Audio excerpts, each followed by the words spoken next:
Chapter 5:15. The Elven Bank attracted a large amount of attention. The elves in the Forest of Chaos had already multiplied for tens of thousands of years. They were one of the oldest races in the area. Although the elves had been shrinking in the last 1 to 2,000 years, they were still one of the strongest races. Even if the Dragon Lord, the Titan behemoths, dominated an area and their influence wasn't weaker than the elves, they were still lacking in terms of influence. Once the elves obtained Miracle City's technology, they would be the most suitable and qualified power to open a bank. It was because of this.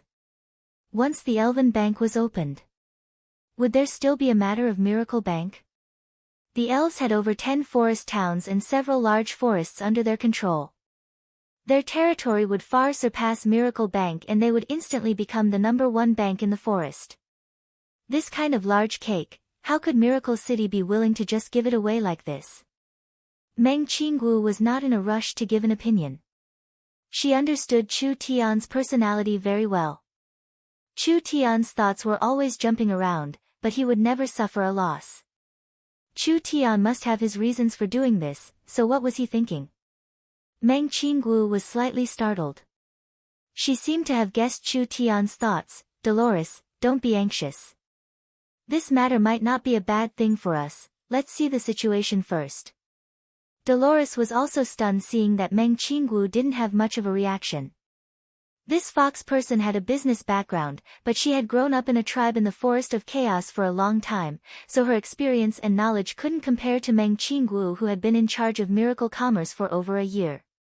When Meng Qingguo didn't show the expected shock, she couldn't help being a bit suspicious. On the other side, Vivian was in high spirits. The Elven Bank was prepared to be established in the Eternal Forest and the Elven King would be the chairman. The various city lords of the Elven cities, as well as her who was the Vice City Lord of Miracle City, would all become the Vice Chairman of the Elven Bank. This momentum had never been seen before. The elves' influence and reputation were among the highest in the Forest of Chaos. With the elves' strong support, it was only a matter of time before they became the #1 bank in the Forest of Chaos. Vivian didn't have a good business mind, but she knew how important it was to control the capital of the entire forest. At that time, the elves' words would have more weight than now. The Forest of Chaos elves could even become a large financial group that could influence the continent. The day when the elves would become rich seemed to be just around the corner. Wasn't this what Vivian had always been looking forward to? But Vivian was a bit apologetic. Big brother Chu Tian is supporting the elves, wouldn't Miracle City's benefits be greatly harmed? Miracle City has its own technology to establish a bank, so as long as Miracle City has enough time, Miracle Banks will cover the entire forest sooner or later. Vivian was an elf. Of course, she wanted the elves to be better. But Vivian was also a member of Miracle Commerce and was Miracle City's Vice City Lord. She was very loyal to Chu Tian and Miracle Commerce, so naturally she couldn't bear to destroy Miracle City's benefits for the elves. Chu Tian pretended to be carefree as he said, "For our Princess Vivian, what does it matter if Miracle City suffers a little loss? Don't worry, I'll take care of this matter for you. I'll definitely make you a great hero of the elves, a great man who will lead all the elves to prosperity." Vivian was very flattered and flustered. How can this be? We can't let down the company. I appreciate Big Brother Chu Tian's good intentions, but how about I talk to my royal father and we can discuss this matter later? Otherwise I really don't know how to explain this to Big Sister Qingguo. Vivian, don't listen to this fellow's nonsense. Meng Yingying couldn't stand it anymore and immediately pulled Vivian to the side. You've been with us for this long, don't you understand this fellow? I don't believe that this fellow who won't wake up without benefits will suffer a loss, so don't worry about it. Chu Tian gave a few loud laughs. Miracle City doesn't have a dictatorship, so we don't have this ability. Sometimes sharing some benefits will allow us to gain more, just wait and see. Vivian seemed like she didn't understand. Chu Tian wasn't a person looking for a loss. Vivian was filled with gratitude and admiration for Chu Tian at the same time. When the news spread to the various elven cities and elven forests, it immediately excited countless elves. This was because the elves had been stagnant for too long, so opening a bank for the entire race was an epoch-making feat. It was hard to avoid some objections from the Elven Council, but the Elven King and the Elven City Lords fully supported it. The Elven citizens had voted for it with over 90% of their votes, so the Elven Council couldn't go against the citizens. Not to mention the elves didn't leave the forest, which was in accordance with the law. The plan was being prepared like a raging fire. This bank couldn't be opened without Miracle City's technical support because this was a very important matter and Miracle City's high-level members had to discuss the details of the cooperation. Chu Tian only proposed a plan. The ones truly in charge of the negotiations were the Vice City Lord Meng Qingguo and the Finance Minister Dolores. These two were the City Lords and Vice City Lords of Miracle Bank, so they could represent the company and Miracle City, as well as Miracle Bank. The top-secret meeting lasted for 3 days. Finally, Miracle City and the Eternal Forest made a joint announcement. The elves would officially open the Elven Bank project and Miracle City would support the elves with all its technology. Other than that, the two sides would exchange shares. The Eternal Forest would hold 10% of Miracle Bank's shares and Miracle City would hold 10% of the Elven Bank's shares. The details of the cooperation between the two sides were kept a secret, but the two banks holding each other's shares sent the message that the Elven Bank was not a competition with Miracle Bank, but rather a cooperation. Miracle City and the Eternal Forest would become even closer because of this. Dolores's attitude changed 180 degrees. She was confused and even angry at first, but she suddenly became enthusiastic. Under Dolores's urging, the elves changed their procrastinating style and immediately began the bank ceremony in the Eternal Forest. Because the elven territory was already covered in signals, there were various broadcast channels and videos, so the elves were paying close attention to this matter. Could they not pay attention to this? This was a large matter that shook the elves. At the same time, it was a large matter that shook the entire forest. Meng Qingguo had people record the entire process because this could become valuable information for future generations. This allowed many elves that couldn't come to the Eternal Forest to watch the ceremony to watch it through the image transfer mirrors. It was a live broadcast that was sent over. The various city lords all gave their speeches. The Elven Council also recognized the legitimacy of this matter. Finally, the Elven King personally announced the establishment of the bank. In that instant, the elves all hugged each other in celebration. The Elven Bank was announced by the Eternal Forest and several elven towns all participated. The model was the same as Miracle Bank, first taking in deposits with interest and then lending them out at a higher interest rate. Although the interest rate was the main source of income, it wasn't the only source of income.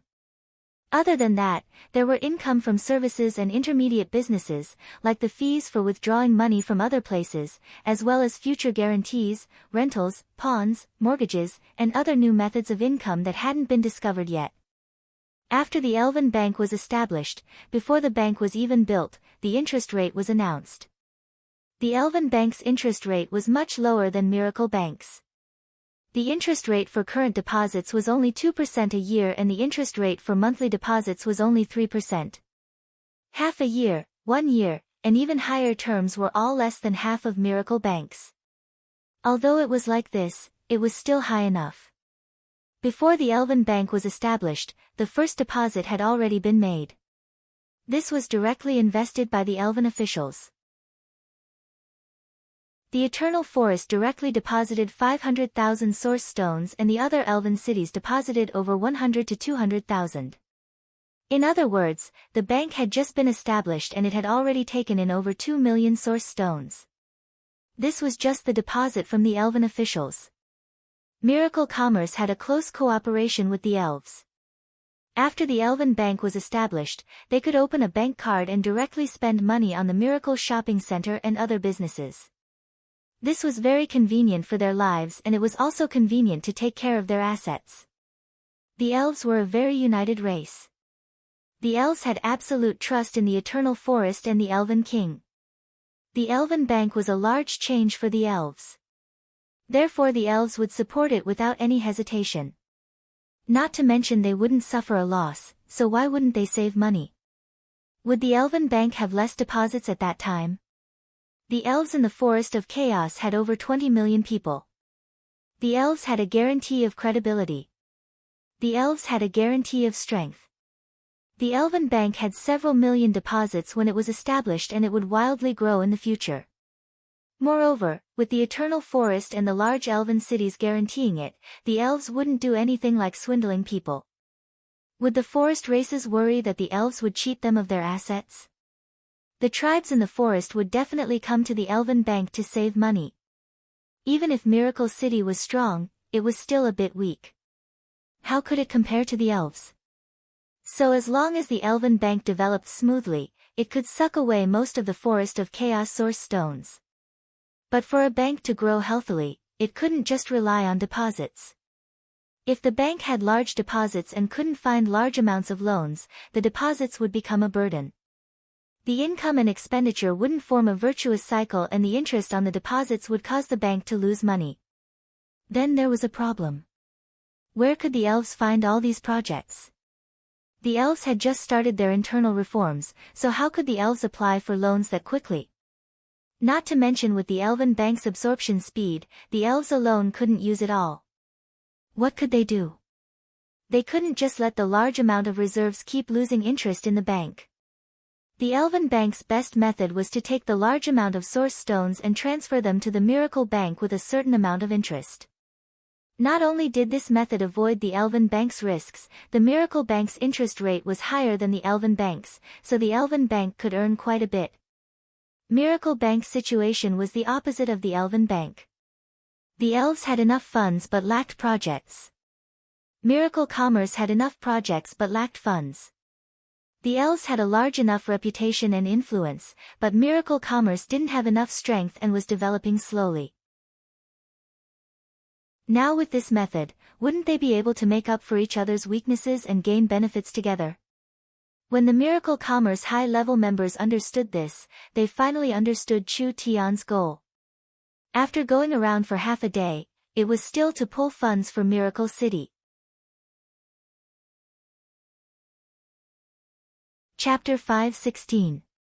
Father really is a true genius. It was just a spur-of-the-moment idea, and it had this kind of effect. The young miss contacted Chu Tian. The Eternal Forest and the Elven Cities had prepared the first deposit for the bank, and now they were preparing to transfer it.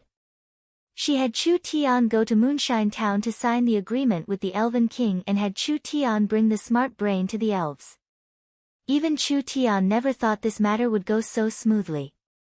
The Elven Bank had 2 million source stones, but because the Elven Bank had just been established, they couldn't use this much money. Therefore, they took out 1.5 million to deposit in Miracle Bank. This was because Miracle Bank's interest was double that of the Elven Bank. Even if the elves didn't dare do anything, just eating Miracle Bank's interest was enough to support the Elven Bank. They could simply lie down and make money. Moreover, this was just the initial deposit. The elves would accumulate more and more. If the elves couldn't digest it in the future, would Miracle Bank still lack money? I've already placed the smart brains I want to sell to the elves into the space warehouse. Meng Yingying ran over to find Chu Tian. She was going to sign the agreement with Chu Tian in Moonshine Town. 1.5 million source stones. Miracle Bank has an additional 1.5 million source stones. This is truly incredible. That's right. Who would have thought it would be like this? Chu Tian was supporting the Elven Bank on the surface, but it was actually greatly benefiting Miracle Bank. The things Miracle Bank wasn't good at were given to the Elven Bank, and the things the Elven Bank couldn't do were given to Miracle Bank. This was a win-win situation, a happy result for everyone. Chu Tian didn't know what modesty was at all. How is it? You're shocked. What did the young miss and that seductive fox say? Meng Yingying replied, Dolores said that your move this time was very beautiful, instantly solving Miracle Commerce's financial problems. Moreover, elder sister has to admit that you played with your capital too beautifully this time, actually using a backdoor to develop, perfectly solving several problems at once. Chu Tian laughed wildly. So don't blame me for not being diligent in managing affairs. It's not that I don't want to manage affairs, but I'm afraid that my ability is too strong. Once I make a move, you guys won't have anything to do. Meng Yingying pinched him and rolled her eyes. Stop being so smug. Of course, this was not because Chu Tian was smart. Chu Tian didn't have a particularly keen sense of business, but he had tens of thousands of years of experience. Even if he couldn't innovate, couldn't he just copy it? This was a very common mode of operation in the future.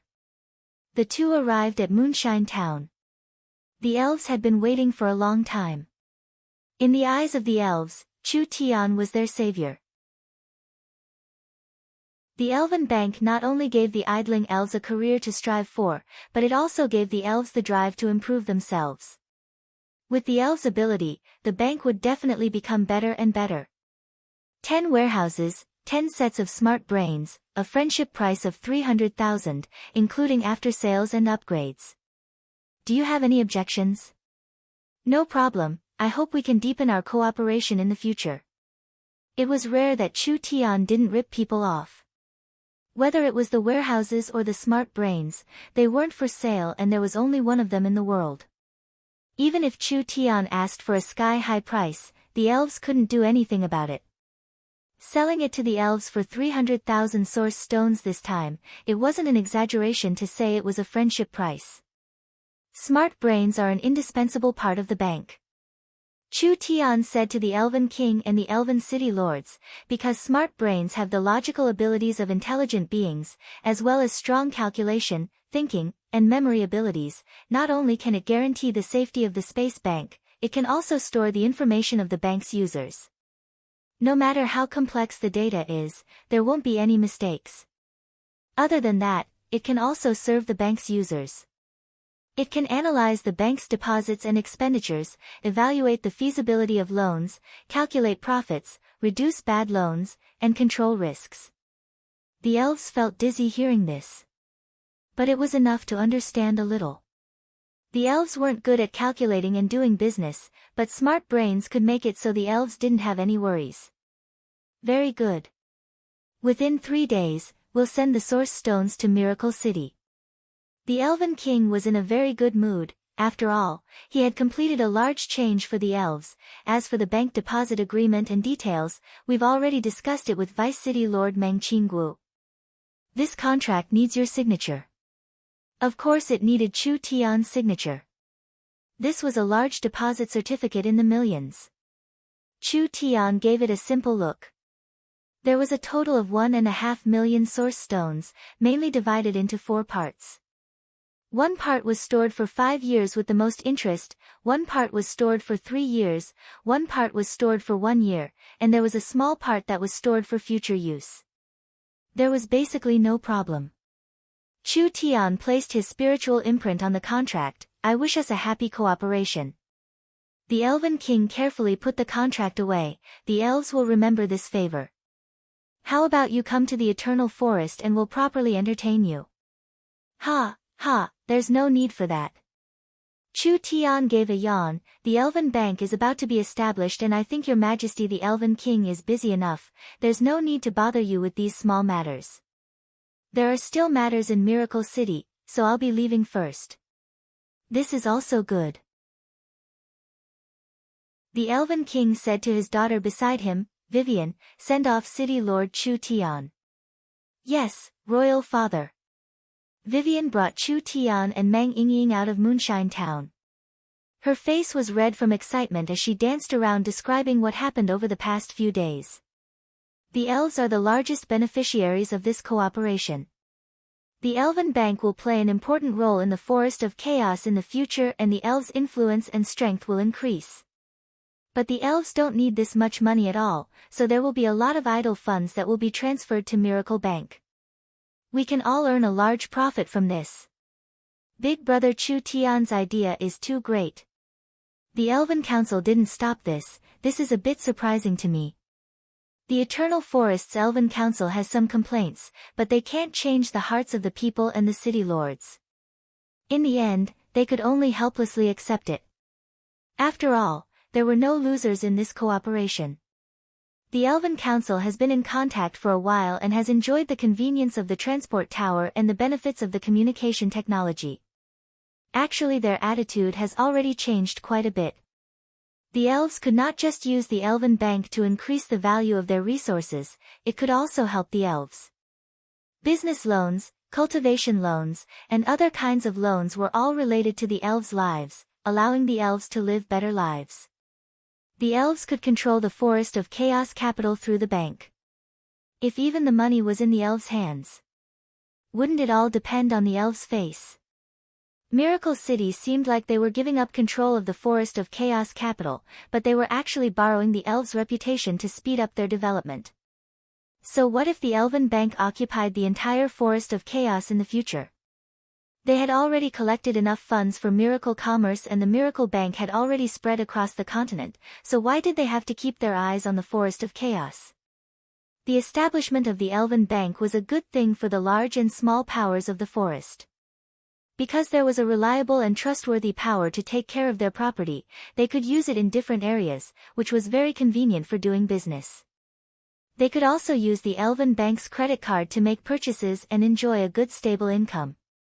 When their cultivation reached a bottleneck and was about to break through, they could take a loan to break through. When their business encountered financial difficulties, they could take a loan to ease the pressure.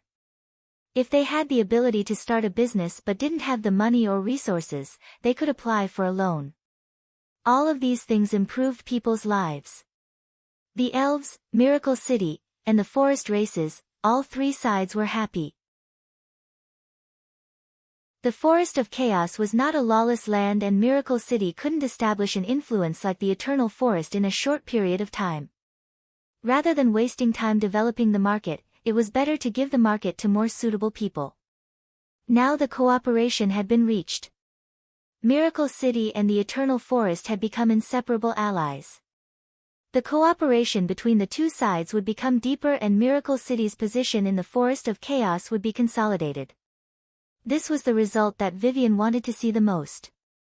Chu Tian had once again performed a miraculous feat. I'll use spatial movement to send you back. No, there's no need. Meng Yingying shook her head and said, I'll directly go to the nearby industrial area to see how the new intelligent factory is doing. Chu Tian waved his hand at Vivian, all right, you are the Vice City Lord and the Elven Bank's Vice Manager, I need your help right now. Quickly go and work. Don't disappoint me. Vivian said in a loud voice with a straight back, yes, please be assured. Vivian won't disappoint Big Brother Chu Tian. After saying goodbye to the two of them, she immediately teleported back to the small town. Chu Tian accompanied Meng Yingying to inspect the new factory.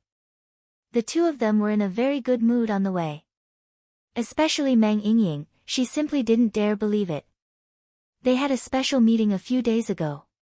The financial pressure that everyone had been under, so much pressure had actually disappeared this easily. Meng Yingying said to Chu Tian, Miracle Bank has obtained so many deposits, we can invest in the company on one hand, as well as the Great Zhou country and the Northern Militant country on the other. I believe that the company's scale will quickly increase. Was there even a need to say this? When Chu Tian was prepared to speak, he saw the cell phone in his pocket ring. When Chu Tian picked it up, he was very surprised. The one calling him wasn't the young Miss, Nangong, or anyone else, it was actually Zero. Sir City Lord, Smart Brain number 2 detected an unusually strong life fluctuation half a minute ago. It is currently near you and is suspected to be an outsider expert, please be careful. Unusual life fluctuation. Chu Tian slightly knit his brows and immediately became vigilant. Almost at the same time, he released his divine sense. Almost in that instant, he felt a strong and dangerous killing intent. Chu Tian grabbed the stunned Yingying and jumped away. The place he had just been standing was instantly blasted open by an invisible energy. This is bad.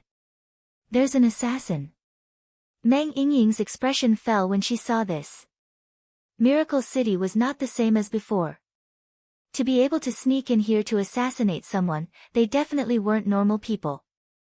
Who sent them? Chapter 5:17. Miracle City had several times more undead towers than before the war, and there were 2 more smart brains monitoring the city's life fluctuations. Not to mention Miracle City had large amounts of powerful treants and many elven experts, their defensive power could not be compared to before. Therefore, if they wanted to sneak into Miracle City, it would be very difficult and risky. Now that these ambushers could sneak past the outer layer and bypass the Trent's defenses, it was enough to show that they were not ordinary people. When Meng Yingying was taken away by Chu Tian, she immediately released her mirror source spirit and released the power of the spatial mirror dagger. The two of them instantly disappeared. Meng Yingying's innate spatial energy was not her own, so she couldn't control her direction at all. Adding in the urgency of the matter, she directly teleported several miles away, just temporarily escaping from the assassin's attacks. The entire process happened in an instant. She didn't even know what the ambushers looked like.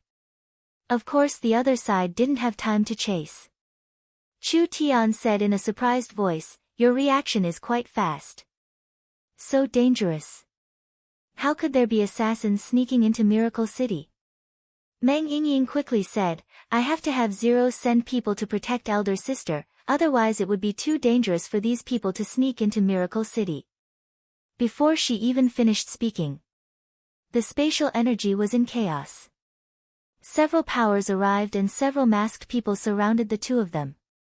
There was no aura coming from them at all, they were clearly experts that could hide their auras. They also used spatial energy. Innate spatial energy users. There was not even 1 in 10 million innate spatial energy users. No matter what country or power, they were priceless treasures and were all focused on being cultivated. This kind of precious and rare talent was given this kind of dangerous mission, not hesitating to risk their lives to kill Chu Tian. Only a giant-level power would be willing to pay this kind of price. Even paying this kind of large price to assassinate him. This showed how much importance they placed on Chu Tian. Where did these rats come from, actually coming to Miracle City? Meng Yingying did not need the other side to make a move to feel that these assassins were very strong. Their cultivations far surpassed Chu Tian's and hers, so she wanted to stall for time. No matter how skillful the infiltration method was, once Zero discovered an abnormal situation, she would immediately notify the other parties to come to the rescue. In at most a minute, they would not be able to escape.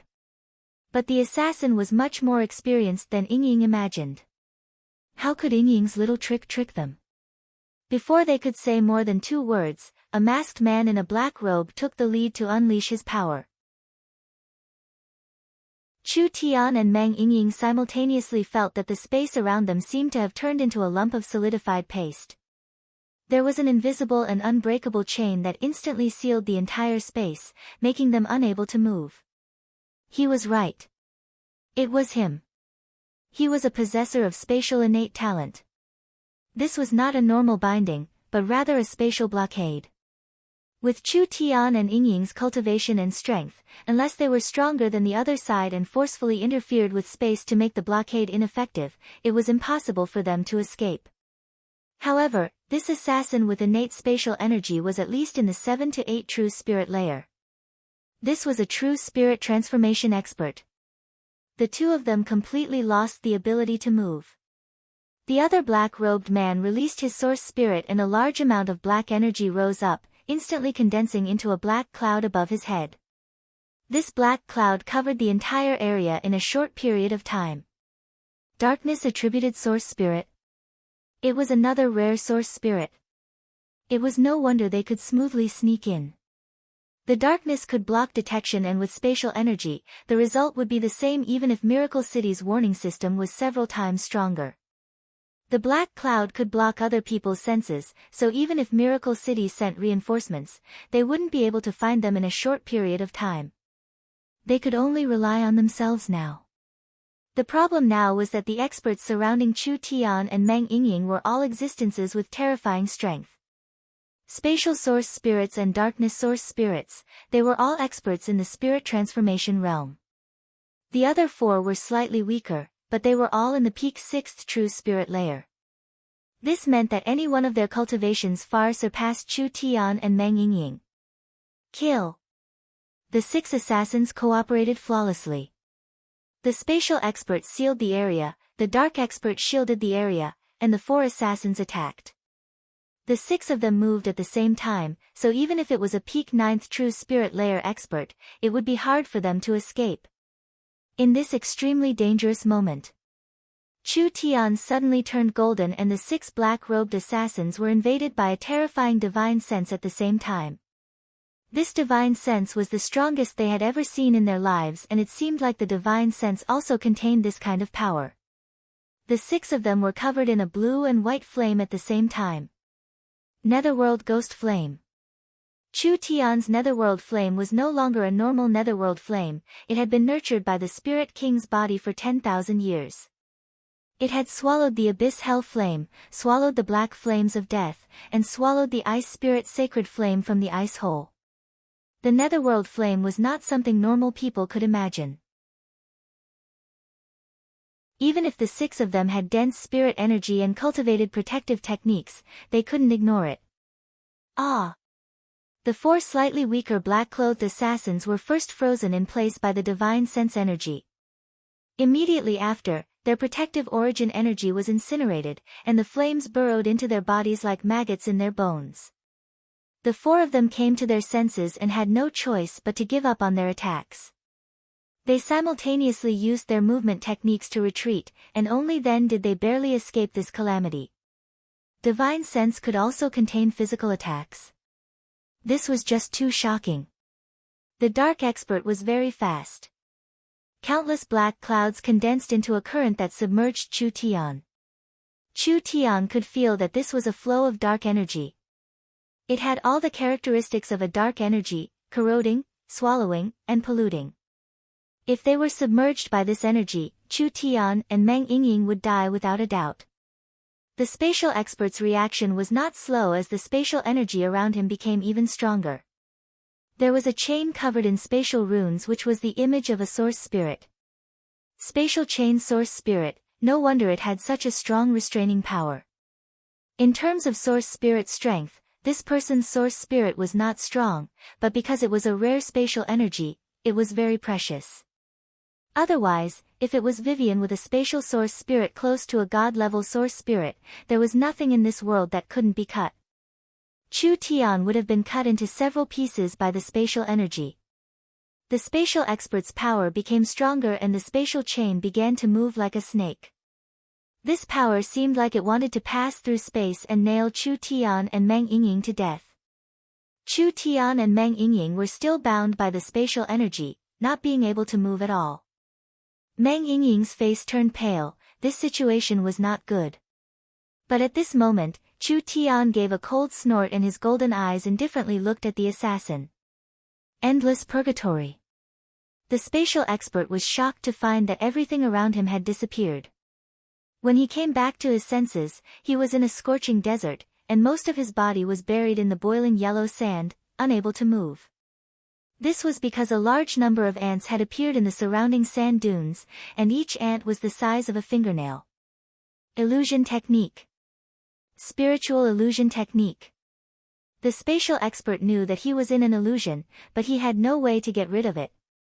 Tens of thousands of ants flooded over like a tide, drilling into his eyes, nose, mouth, and any other part of his body.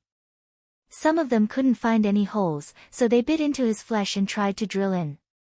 In just a few minutes, his entire body was filled with bloodthirsty ants. These ants did not just eat his flesh and organs, they even bit his bones bit by bit. This kind of pain of 10,000 ants biting through his body was worse than any cruel torture. When he couldn't take it anymore and thought it was over, suddenly, everything disappeared. He was buried once again, but his body in the sand had turned into 2. Both of his bodies had senses and he seemed to realize something as his eyes filled with fear. Sure enough, the ant tide appeared once again, repeating everything that he had just experienced. This time, he had to endure double the pain. Then 4 times, 8 times, 16 times. 100 times, 1,000 times, 10,000 times, 100,000 times. This spatial expert could no longer remember how long he had stayed in the infinite reincarnation spiritual space. In this kind of repeated and deepening torture, his spirit had been completely destroyed. Ah! In reality, Chu Tian just glanced at him and instantly bled from his 7 orifices, falling to the ground and dying. Chu Tian's pupils returned to their normal color, because launching such an attack consumed a lot of his energy, so he couldn't use his divine sense for the time being. Such a troublesome spatial expert had died for no reason. No matter how high the quality of these killers was, they probably couldn't accept this fact, so they were stunned for a moment. It was precisely in this moment. Chu Tian recovered his mobility and immediately gathered his strength, his eyes turning white. Formless sword finger. The dark attributed expert felt a cold killing intent enveloping him. In his panic, he used all his strength to block it, but it was all in vain. His head flew out like a dandelion. 2 spirit transformation experts had actually died under Chu Tian's hands. The strangest thing was that no one knew what Chu Tian had done. The 2 of them seemed to have died for no reason. When the other 4 killers saw this, how could they dare keep fighting?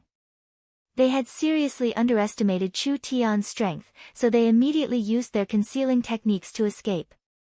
The 4 of them flew in different directions, thinking that they could escape. Suddenly, the earth rumbled. 4 thick and sharp tree roots soared into the sky, piercing through the protective yuan qi like it was paper. The 4 peak experts didn't even have the slightest ability to resist, and they were pierced to death on the spot by these tree roots. Was it Cenarius? It could sense what happened here from the miracle gardens. Chu Tian revealed a smile. Even if he couldn't beat them, these assassins wouldn't have been able to kill them. After a while, the various Miracle City experts arrived. The Elven King also arrived with Vivian, but the battle on this side was already over. The entire process was short, but there was no danger. But now, it was worth pondering who sent these fellows here.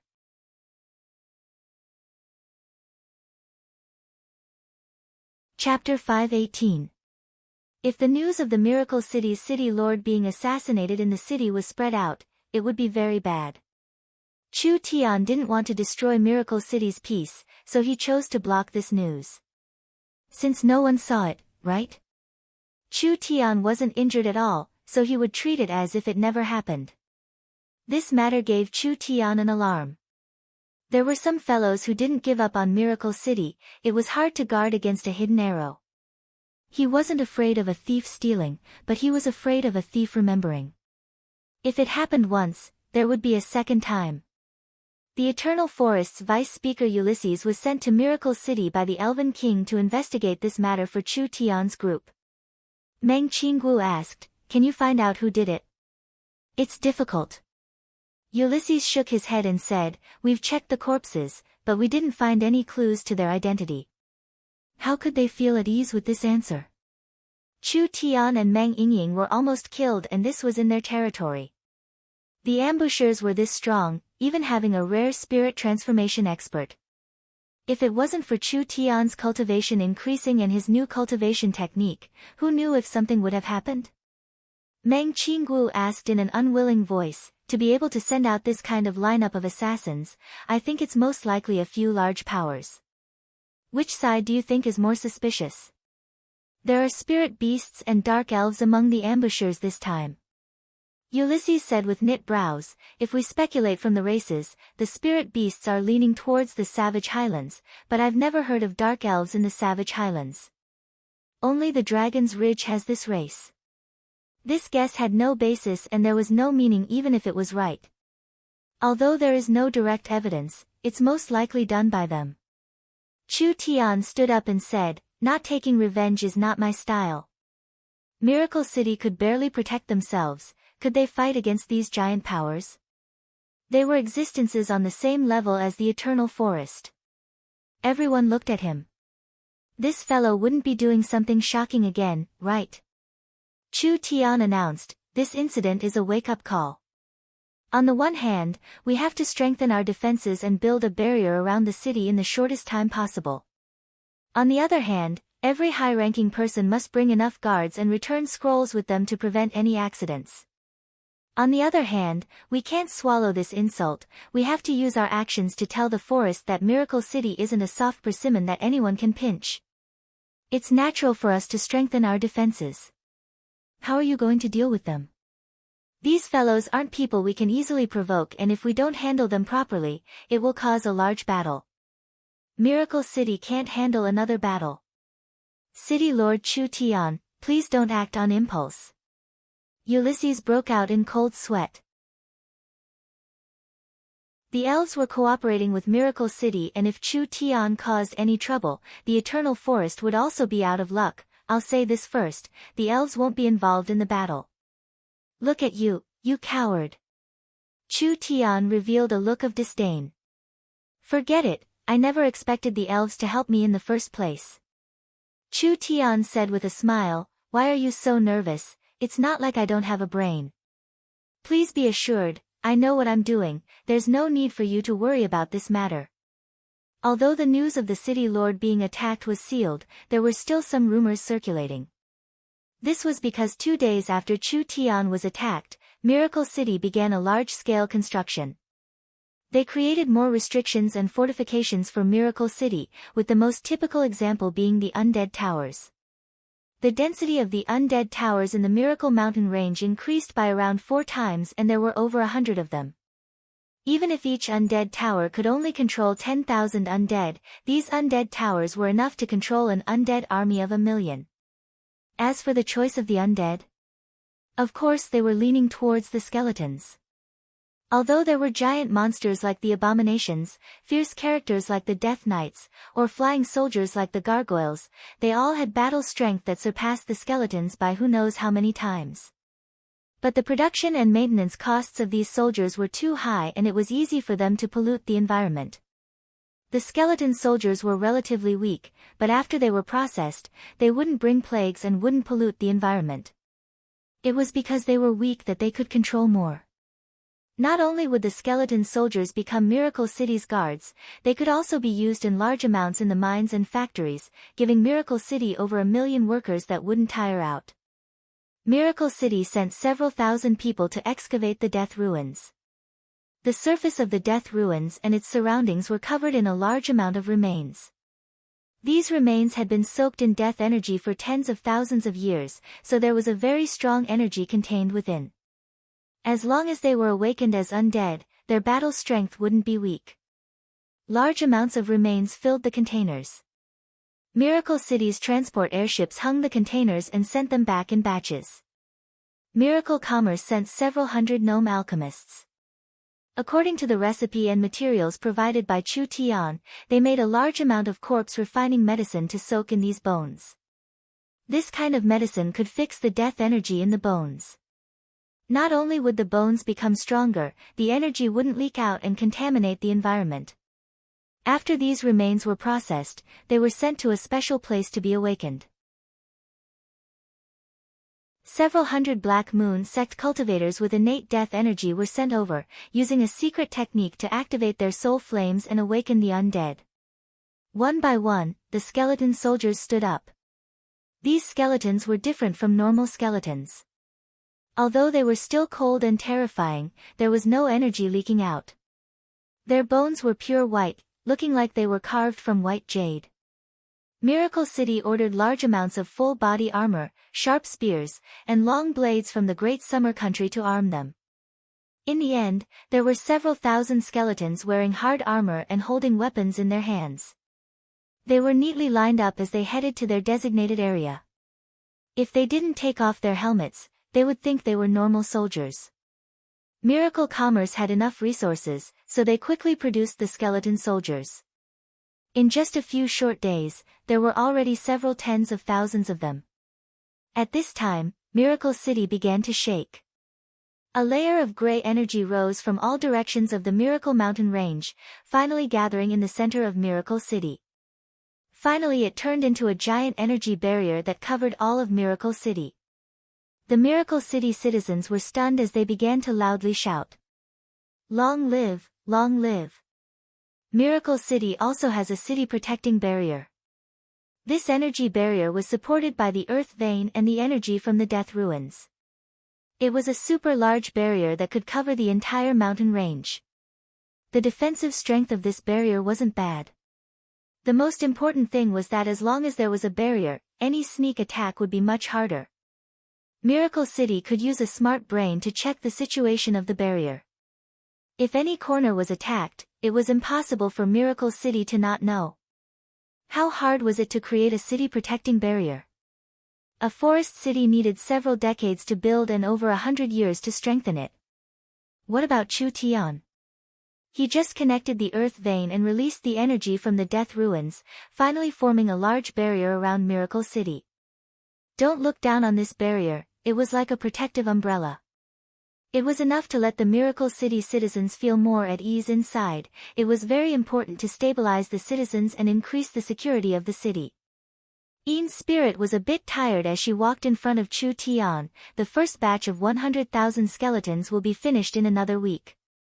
It's been hard on little sister sect master. Chu Tian was very satisfied with the Black Moon sect's efficiency. I think you might as well build a branch in the death ruins. This place is very suitable for your cultivation.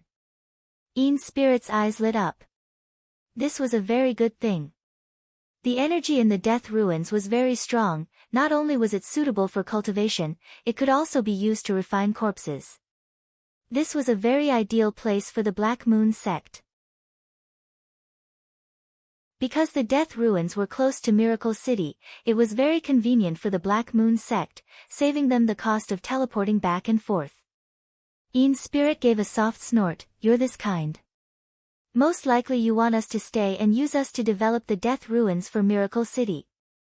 How can little sister sect master say this? What kind of relationship do we have? Nangong Yun came in at this time. Boss, I've investigated the matter you asked me to do. Oh. That fast. Chu Tian was very surprised. How is it?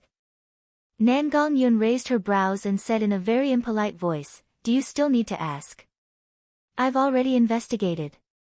The Savage Highlands is fighting with several spirit beast countries and they want to swallow them up. We can make an agreement with these spirit beast countries and sell Miracle City's firearms to them. Not only will we earn a large sum like this, we can also make the Savage Highlands suffer. What about the Dragon's Ridge? The Dragon's Ridge is even easier.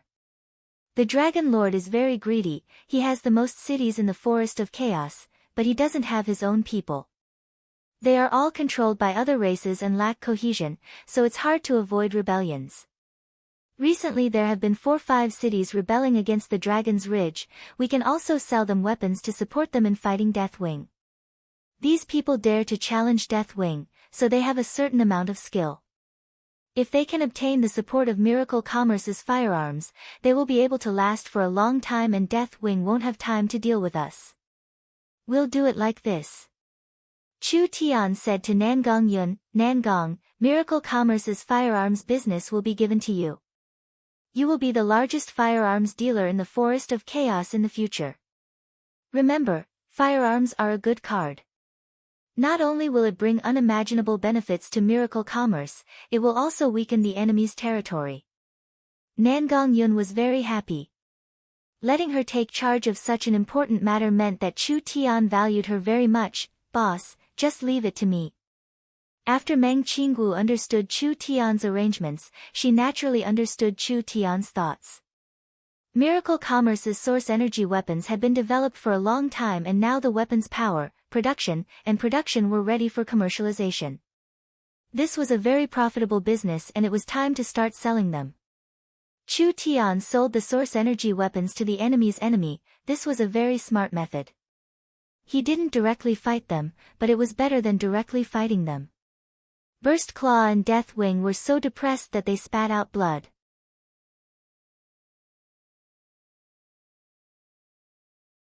Chapter 519. The matter of Chu Tian being assassinated didn't even have time to brew before it was covered up by the things that happened afterwards.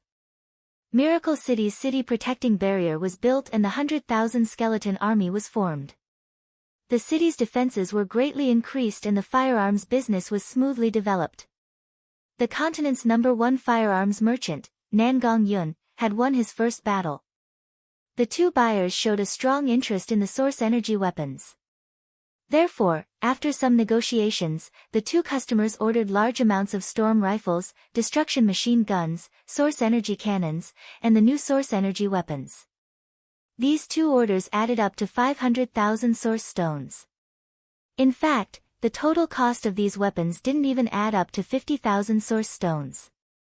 It wasn't hard to foresee that in the near future, the firearms business would be as important as a money tree to Miracle City. Other than that, the 1.5 million source stones from the Elven Bank were already in place. Miracle City began to give out loans to the surrounding tribes, encouraging people to start businesses. Other than that, there were loans given to the subsidiary companies within the company, allowing them to invest in the Great Summer Country, Great Zhou Country, and Northern Militant Country. They would develop large amounts of oil fields, rare mines, factories, and various research departments.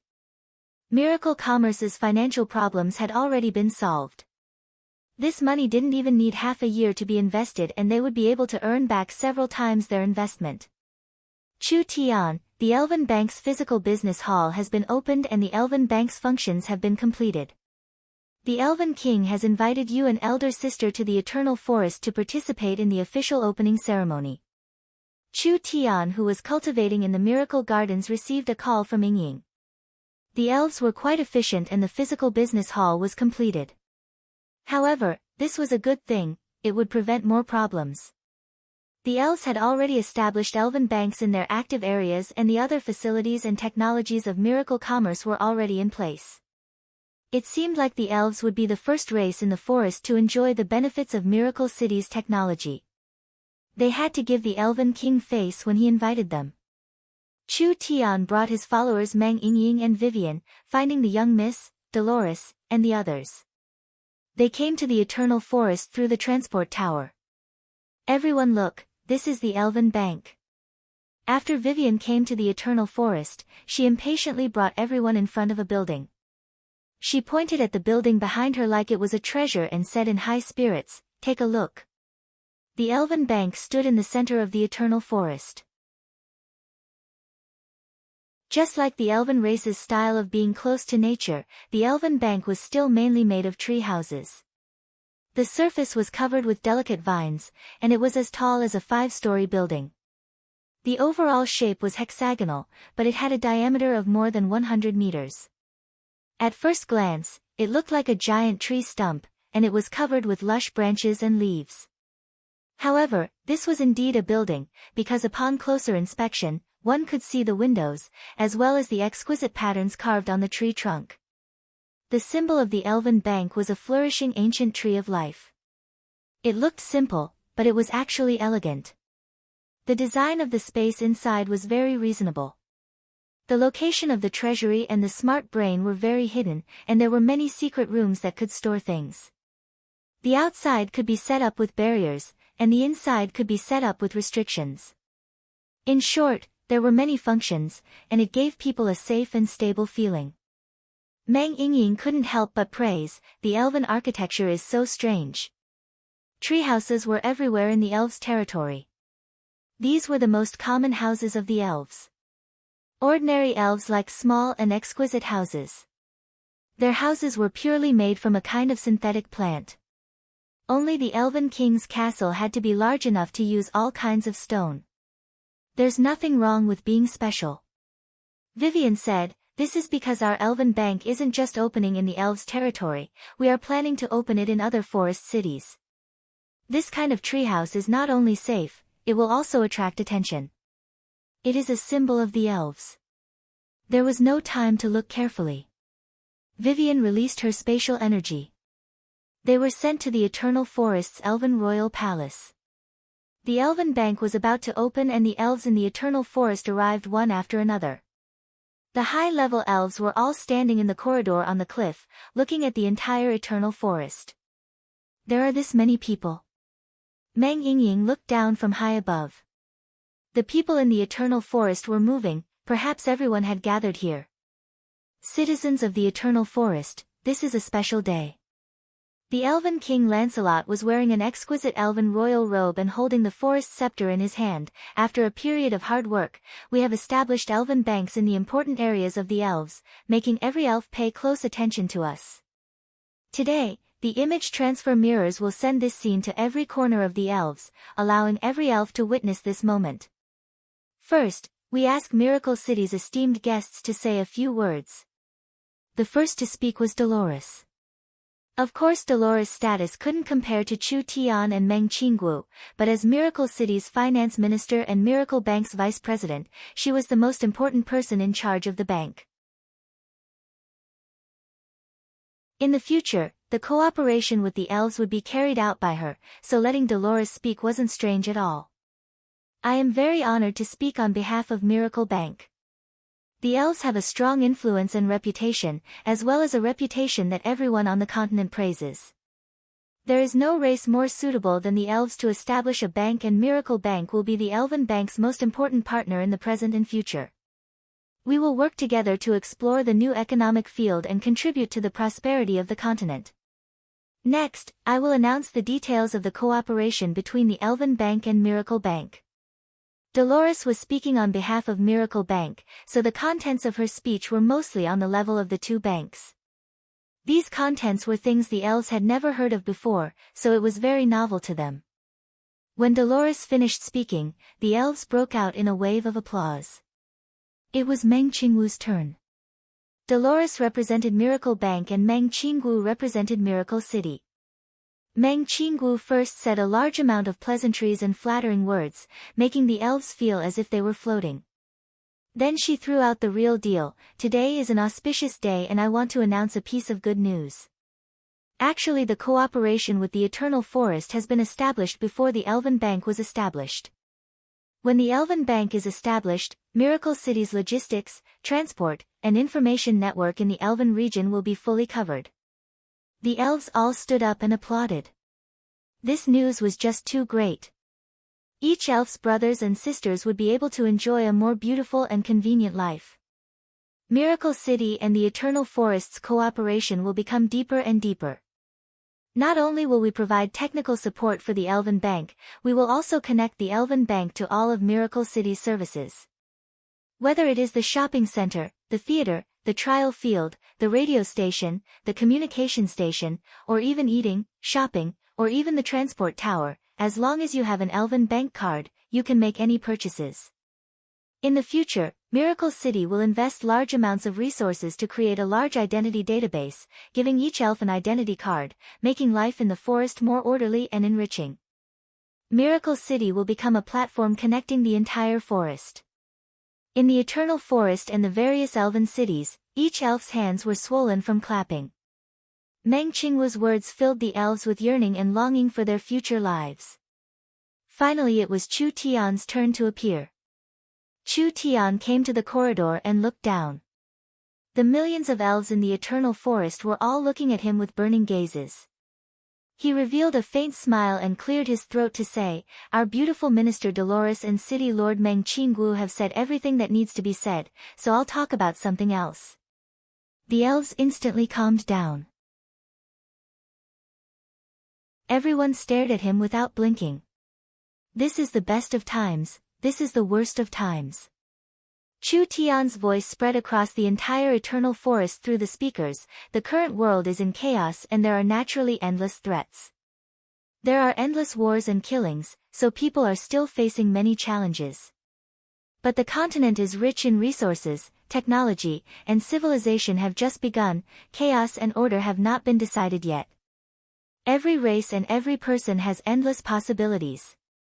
The elves are one of the most outstanding races in the world, and the elves are one of the purest and noblest races. You should shoulder the mission of this era and use your strength, wisdom, and rigor to influence even more people, letting your purity, kindness, and song spread to every corner of the continent. All living beings in this world are born in a circle. There is no species that can be isolated from the world, and the elves are no exception. You have already encountered the best opportunity in history. So, please bravely break the shackles, tear off the heavy chains, and chase after the new elven era. The lowliest and most ordinary creature should have dreams. Don't be afraid of not flying high enough because you are sitting on Miracle Commerce's dream carrier. Now please answer me loudly. Do you want to become a top entrepreneur? Do you want to become a popular singer on the continent? Do you want to become a famous artist? Do you want to become a peak expert? The elves were instantly filled with excitement. Want. Want. Want. Then come with us to create a new era. We'll start from this forest and start from this continent. Vivian was so excited that tears filled her eyes. Her face was completely red as she shouted with the countless elves. In the eyes of the countless elves at this moment, Chu Tian's figure was like a giant. Almost at the same time, every elven city and elven forest gave off a tsunami-like roar. It's chaos, it's chaos, it's all chaos. Augusta was so angry that his beard stood up. Landlos, did you hear that? This is a blatant violation of the ancestral teachings. Someone come and take away this human-speaking nonsense. Several loyal conservative counselors also had faces filled with anger. This was because in their eyes, the human had evil intentions, actually inciting the elves to go against the ancestral teachings. How could this kind of thing happen? If they weren't stopped, they would have sent him flying with a kick. Sir Speaker, please calm your anger. Ulysses and the others quickly stopped the enraged Augusta. The Elven King didn't care about the chaotic Elven Council because what Chu Tian said was what the Elven King wanted to say, but he couldn't say it with his identity and situation. Now that Chu Tian said it for him, of course he was very grateful to Chu Tian. Many thanks to Miracle City's 3 representatives for their words. This will be recorded in the history of the elves. The Elven King came out and announced, I, the Eternal Forest's Master, the 43rd Elven King, Lancelot, officially announced the establishment of the Elven Bank.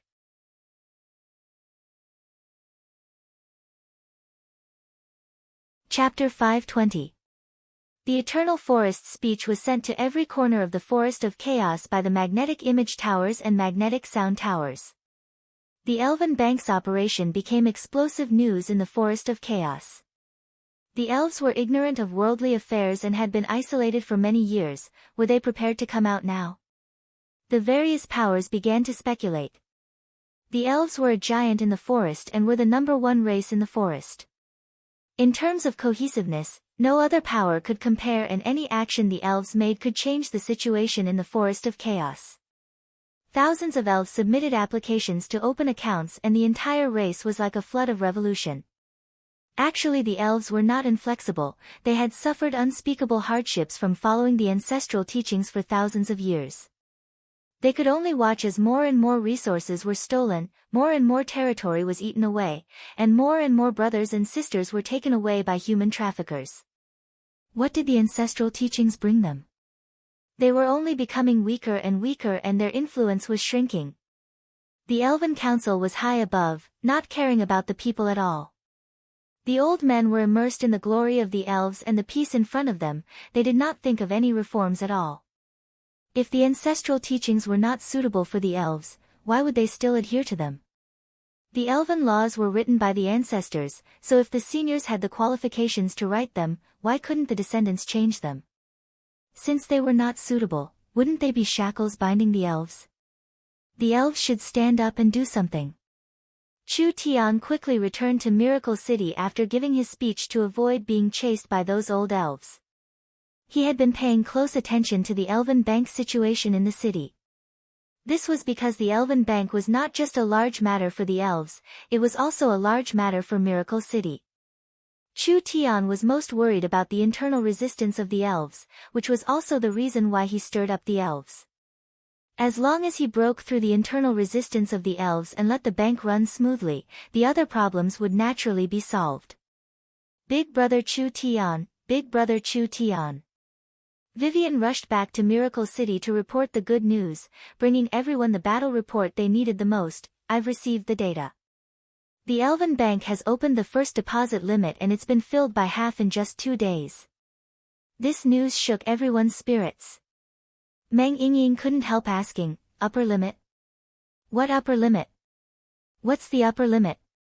Father and the city lords have decided that the Elven Bank will temporarily take in a maximum of 5 million source stones.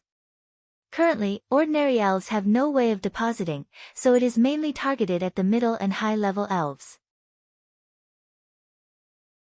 Furthermore, deposits cannot exceed 50% of their total assets. Vivian swallowed her saliva and said, but even with so many profits, it has already reached 2 million source stones. The elves were really rich. However, Meng Yingying couldn't understand why there was a deposit limit and so many messy restrictions. Wasn't this discouraging the enthusiasm of the elves? From Chu Tian's point of view, it was understandable. In the end, the Elven Bank was just an experiment for the elves. In the end, no one dared to guarantee that it would succeed. Besides, if the Elven Bank were to collect all the wealth of the elves at once, would it be able to spend so much money? Transferring to Miracle Bank? Not to mention whether or not Miracle Bank could absorb this much. Even if Miracle Bank could, the Elven King wouldn't dare give half of the clan's wealth to Miracle City. If something happened to Miracle City, or if Miracle City ran away, or if something unexpected happened, it wouldn't be a joke. As for the limit on who could open accounts, on one hand, it was because the middle and high-level members were more resistant to risk, and on the other hand, it was because the Elven Bank's business hall was limited. It couldn't hold several 100,000 people lining up to open accounts, so they could only start with large customers. Rice had to be eaten bite by bite. They couldn't hope to become a fatty in one bite. Vivian said, the current 5 million source stones limit is for the clan. The Elven Bank doesn't have an upper limit for outsiders. There are already several cities that have relations with the elves that have sent envoys over. They seem to be preparing to open accounts in the Elven Bank in the name of their cities. I don't think it will be a small amount. Meng Yingying said in a surprised voice, it can't be, the bank has just been established and there are already other races coming to deposit money. This is very normal. Dolores didn't find it strange at all. How big is the influence of the elves in the forest? Now that the elves have made a move, whether it's to curry favor or to probe, it's fine to support the elves first. Everything is going smoothly. Chu Tian was completely relieved. Our smart brain's production speed is gradually increasing. How about we sell another batch to the Eternal Forest and let them open more banks? Vivian seized this chance to flatter him. With the smartest big brother Chu Tian in the world, how could things not go smoothly? Nonsense, who doesn't know? Chu Tian gave a shameless laugh. Although what you say is the truth, I am a low-key person, so you can say it behind my back, you don't need to say it in front of me. Meng Yingying almost vomited in disgust. Enough with you. This is only half the battle. Meng Qinggu gave a soft cough. Although she was happy with the Elven Bank's first victory, with her personality, she wouldn't let her guard down. The success of the bank model is not completely decided by the ability to absorb funds, but rather whether the bank can form a virtuous cycle. This isn't hard. Dolores couldn't help saying, if the Elven Bank is in trouble, they can just deposit the extra money with us. Thinking like this isn't feasible. Meng Qinggu said with a serious expression, we support the establishment of the Elven Bank. Of course we have plans to deposit money with Miracle Bank, but this isn't the main goal. Otherwise, the elves' hard work would become Miracle City's wedding dress. This wouldn't be justified. The young miss is right. Chu Tian nodded. Not only do we need to establish the Elven Bank, we also need to keep it running normally. Only like this can the Elven Bank continue to expand and become the most influential bank in the Forest of Chaos. Meng Qinggu added, once our cooperation with the elves succeeds and the elves gain enough benefits, it can be considered setting a benchmark for our Miracle City. At that time, there will be no need for our foreign and commerce departments to take the initiative to negotiate. There will be an endless stream of powers coming to cooperate with us. Vivian was very moved. Big brother Chu Tian and elder sister Qinggu were too righteous. Meng Yingying also supported the two of them. What should we do next? It's simple. We've already established the Elven Bank, so we'll support the grassroots elves to start businesses. Meng Qinggu said to Vivian and Meng Yingying, Princess Vivian, Yingying, your mission during this period of time is to promote the development of the elves. Ying is the production minister, so you need to use all your resources to build factories in the elven cities and the surrounding areas, guiding the elves to start businesses. Our miracle commerce is technology. As long as it isn't our core technology, we can give a part of it to the elves. For example, small products like the electric lights, the cooking array technology, the movie production technology, and etc. Ying immediately stood up. All right, I know what to do. Vivian was also very happy as she said, you will all be the great benefactors of the elves. Don't say any more, quickly go. Chu Tian suddenly thought of something. That's right, our beauty Dolores doesn't need to be busy anymore, so how about you bring a fox caravan over to help? You have to know that the elves don't have any business sense. Dolores took the initiative to volunteer. I'm willing to bring the fox merchants to the elven area and help the elves with their business plans. Meng Qinggu thought about it before nodding. That's also good. Let's go. Vivian said with high fighting spirit, the beautiful future of the elves and the forest of chaos will be created by us. The three of them left the conference room. Meng Ying went to organize the production department. Dolores went to organize the fox merchants. Vivian went to organize the itinerary and planning. The three of them didn't just come for the elves. Meng Ying would help the elves build large amounts of factories in the elven area. These factories would be a joint venture with the elves, so wouldn't the final product be according to Miracle Commerce's will? Dolores would bring the merchants to the elven area to turn stone into gold, turning the worthless mines and resource fields into precious wealth. She would let the elves turn the most common local products into popular products in the shopping center, and she would train the elves to form a company that would depend on miracle commerce in the end. The more prosperous the elves were, the more prosperous the forest was, the more prosperous Miracle City was, and the more prosperous miracle commerce was. This in itself was a virtuous cycle. After a few days, the elven bank was filled with the first 5 million source stones. The elves had long lifespans and to the elves, 3 to 5 years wasn't anything. Therefore, most of the deposits were over 3 years, which meant that it was hard for the elves to redeem their deposits in a short period of time. What was shocking was that the deposits outside the race were also close to 1 million. This was the deposits of several cities, with each city having over 100 to 200,000. This wasn't much to a city. They could express their goodwill to the elves and also test the waters, so they were willing to take it. There was too much money. How could the Elven Bank spend it? The Elven Bank, in order to maintain its operating costs, took out 2 million for 5 years and transferred it to Miracle Bank for 5 years. Miracle Commerce's 5-year interest was double that of the Elven Bank, so just the interest from this transfer was enough to cover the Elven Bank's entire interest costs. The Elven Bank began to try lending to the elves. Something that the Elven King and the various cities didn't expect happened. The Elven cities were much more enthusiastic about applying for loans than expected.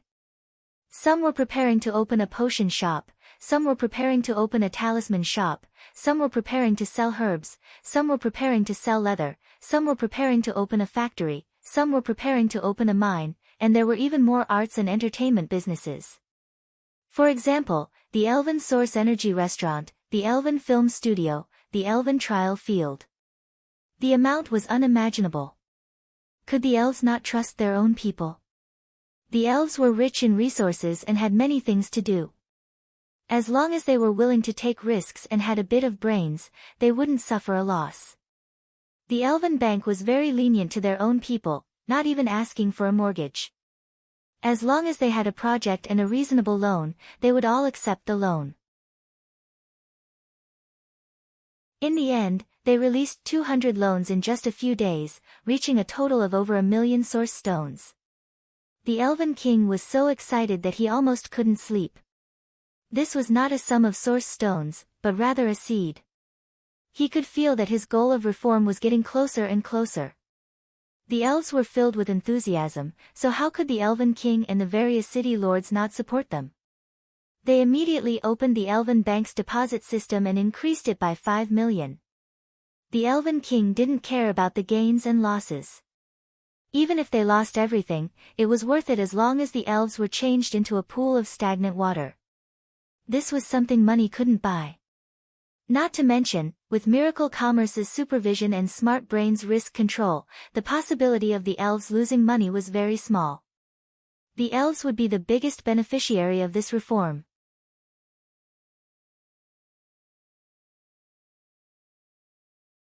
Chapter 521. The Elven Bank's development momentum was very good, giving the Elven King and the Elven City Lords a peace of mind. When the Elven Bank announced an increase in deposits, they also decided to increase the number and scale of the banks. It would be best if they opened banks in other cities, obtaining more deposits. This would increase the influence of the elves and they could use the wealth of other races to develop their own race. Just thinking about it made people excited. Want to expand? This definitely couldn't be done without the support of Miracle Commerce's technology. The young miss generously waved her pen and sold another 20 smart brains at a friendship price of 400,000. Was it very dark? This was a top product of the Smart Brain Company, wasn't it up to Chu Tian's group to decide how much it cost? This price wasn't considered expensive. With the Elven Bank's current momentum, even if they sold it at double the price, the elves wouldn't buy it. The young miss considered long-term benefits and disdained the small benefits in front of her. The company could produce 5-6 smart brains a day, which could satisfy their needs. In the future, the production of smart brains would only become faster and faster, so they couldn't let it affect the popularity of their allies. This was a very important and profitable product. Miracle City's current situation was that while they were wildly selling weapons to give the Savage Highlands and Dragon's Ridge a headache, they were also selling smart brains to allow the Eternal Forest's elves to quickly develop, restricting their enemies and increasing their allies. Whether it was the source energy weapons or the smart brains, they could all bring benefits to Miracle City. After the Elven territory was opened, Miracle Commerce's other products like cell phones, theaters, source energy food, and etc. Moreover, they followed the elves and continued to expand into other areas, which was definitely a very profitable business.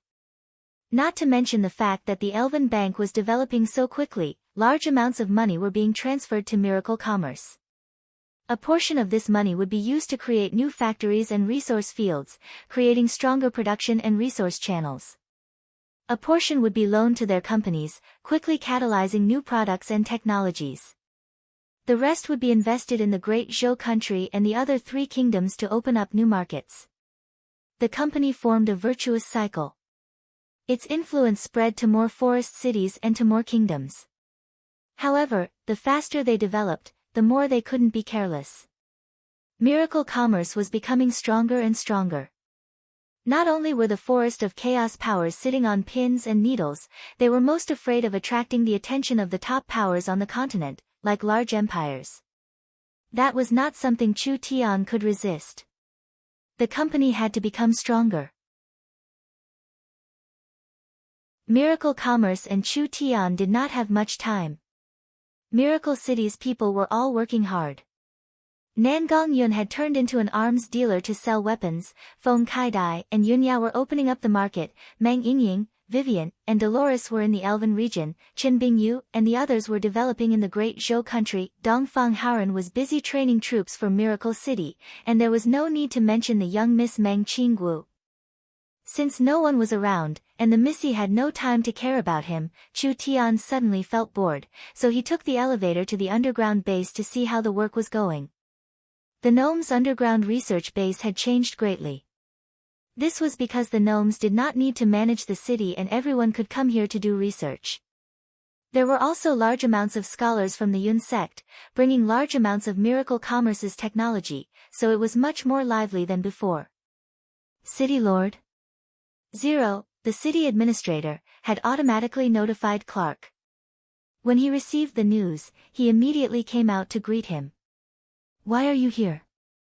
Chu Tian casually looked around. I'm here to inspect the work and see how the projects are doing. Clark, is this place still good? Is there enough research funds? It's enough, it's enough. Yesterday, Vice City Lord Meng Qinggu doubled the base's funds. We have never had this much money before. That's good. How is the strengthening of the divine servants? Please come with me. In a secret research room, there were 18 divine servants. They were all placed in containers and were undergoing further modifications. According to the City Lord's request, we have purchased and consumed a large amount of materials to modify the divine servants.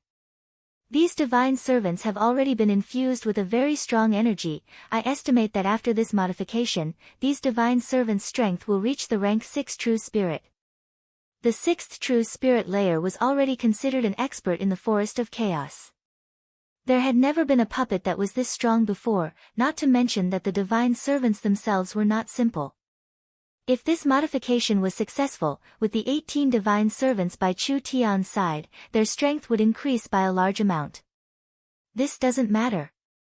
With money, resources, and time, how hard would it be for them to grow? Chu Tian was not surprised at all. What I want to ask is, how is the research on the consciousness implantation going? Clark gave a bitter smile. City Lord, this is too difficult. I'm afraid it can't be done in a short period of time. The entire Source Energy Computer Research Department has been moved here. I can't be satisfied with your answer. Chu Tian was brought to an underground castle. This underground castle was an independent existence that was different from the other castles. It had the highest level of security because this was the research center for the Source Energy Matrix. It was already larger than the Great Summer Country. The Source Energy Matrix was one of Miracle Commerce's most important technologies. Most of the Yun sect's researchers had been transferred over, and adding in the gnomes, there were over 5,000 people and each one was an elite among researchers. This kind of investment was not something any department could enjoy. At this moment, the several hundred laboratories in the research center were all busy researching the matrix. A super source energy matrix was made up of several source energy matrices, and each source energy matrix was made up of several hundred source energy arrays. This was the source of the source energy computer. In the beginning, Sir City Lord provided the core technology and the Yun sect's researchers worked day and night, investing a large amount of time and energy to finally create the source energy matrix, only the matrix was not perfect. In the last few months, our research center has been investing more and more. Our focus is on breaking down each matrix and even improving the source energy arrays of the matrix. This is a very large project, but it's a good thing we have a lot of people and now we have Smart Brain's help, so our efficiency has increased by a lot. We have upgraded Zero several times and now we can calculate 40 times faster. However, this increase is based on the optimization and strengthening, it is not a qualitative change. The biggest breakthrough in the research center is the microchip and the matrix language. Chu Tian had already understood most of the breakthroughs in these areas. For the first cell phone sold by Miracle Commerce, this cell phone actually contained the newest core technology of Miracle Commerce. There was a microchip embedded as the central processing unit, and this central processing unit was called a chip. The microchip size was small and its computing power was very weak, so it could not be embedded with intelligence. Without a core consciousness and instructions, how could this microchip operate? For this reason, the research center had worked with the Yun sect to develop something called the matrix language. The matrix language could be used by a computer. Using the matrix language to program, it could form all kinds of instructions. The cell phone was more flexible and had more functions. This was because the research center used the matrix language to write a very simple operating system. The matrix language had a lot of room for improvement. In the future, even if the matrix was not given artificial intelligence, it could still be used to write a very complex system or function. This could be considered a large step forward for the computer research center. These things being researched was not for the cell phone at first. Chu Tian wanted to create a kind of implantable intelligence that could be implanted into a puppet. How could this matter be easy? The research center had just developed a chip that could be used on normal equipment, but the company's current technology could not be implanted into a puppet. Chu Tian asked, "What is the biggest bottleneck?" There are two main bottlenecks. One is the lack of technology, which can only be solved with time. The other is the problem of materials. If we want to make a smaller, faster, and better matrix, we need to find a more perfect carrier. Chu Tian passed by the raw material room. Large amounts of transparent crystal pieces were neatly arranged, and each piece was a single source energy array that formed a source energy matrix. If hundreds of these crystal pieces were stacked together and combined in a three-dimensional manner, they would form a matrix. Many of these matrices were connected together and they would form a complete supersource energy matrix.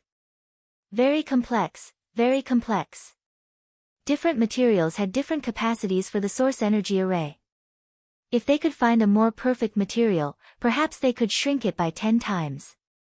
This kind of material had a large industrial requirement, and Miracle Commerce still had a hard time meeting this requirement. When Chu Tian was thinking of a countermeasure, the entire underground base shook a few times. Chu Tian was a bit stunned. What happened? Is there an earthquake? Impossible, there wouldn't be an earthquake in this place. When the gnomes built the underground base, they used large amounts of shock-absorbing stones to reinforce the underground space, so the vibrations in the ground should be absorbed by the shock-absorbing stones. Therefore, an earthquake shouldn't affect this area. Clark suddenly thought of something. This is wrong. The vibrations seem to be coming from the Devil's Maw. Chu Tian teleported nearby with Clark, and the two of them were shocked when they saw the situation. They didn't know what happened in this area, but it had already turned into a mess. Several dozen-meter-thick pythons were moving around. Fierce and terrifying underground life forms were wildly charging out of the Devil's Maw. The gnome guards were caught off guard by this sudden invasion. It was a good thing Miracle City had prepared source energy weapons here, and several heavy machine guns were wildly firing to barely resist. Large amounts of dark life forms are charging in. We won't be able to defend for much longer.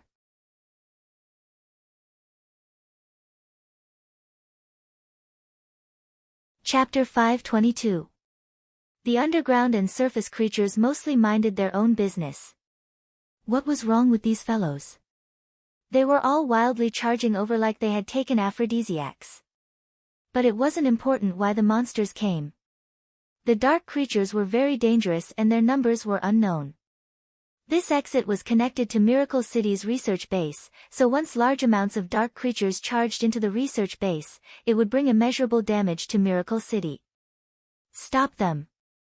Chu Tian jumped out of the abyss and his hands swept out at the same time. Two extremely fast sword chi instantly intertwined as they shot out, instantly tearing apart a giant centipede. Before he even landed. Sword! He released his source spirit. The demon god's sword was as black as jade and the sword hilt was engraved with patterns. The sword body was covered in inscriptions and it was surrounded by a destructive power, releasing a terrifying aura that made people's hairs stand on end. Chu Tian reached out to grab the sword in his hand and thrust it at the entrance of the cave. Large amounts of sword chi turned into several hundred black treasured swords that bombarded the entrance of the cave like a storm. Several dozen dark creatures were killed on the spot. The city lord is so strong. This kind of cultivation base can have this kind of destructive might. The gnomes were very shocked by Chu Tian's strength. The phaseless sword was very strong, but it couldn't be casually used because it consumed too much energy and its killing power was too strong. It was only suitable as a killing move, not suitable for group battles or prolonged battles. When Chu Tian practiced the phaseless sword, he had studied large amounts of the great Zhou country's heavenly sword sect's inherited sword art. There were several first-class sword cultivation techniques among them. He extracted the essence from this vast sea of sword techniques and finally used his own experience to create a sword art called the Heart Sword. What was the Heart Sword? There was no sword in his hand, but the sword was in his heart. It didn't matter if Chu Tian lost the Netherworld sword, he didn't need to rely on normal items now. Chu Tian had a powerful vision domain divine sense and combined with the heavenly sword sect's sword control path. The sword came from the heart and the soul was the sword. As long as his divine sense didn't stop, the sword would never stop. There were more and more dark creatures. A large number of species that had never been heard of appeared. A strange iron beetle broke through the rock and came out of the rock wall.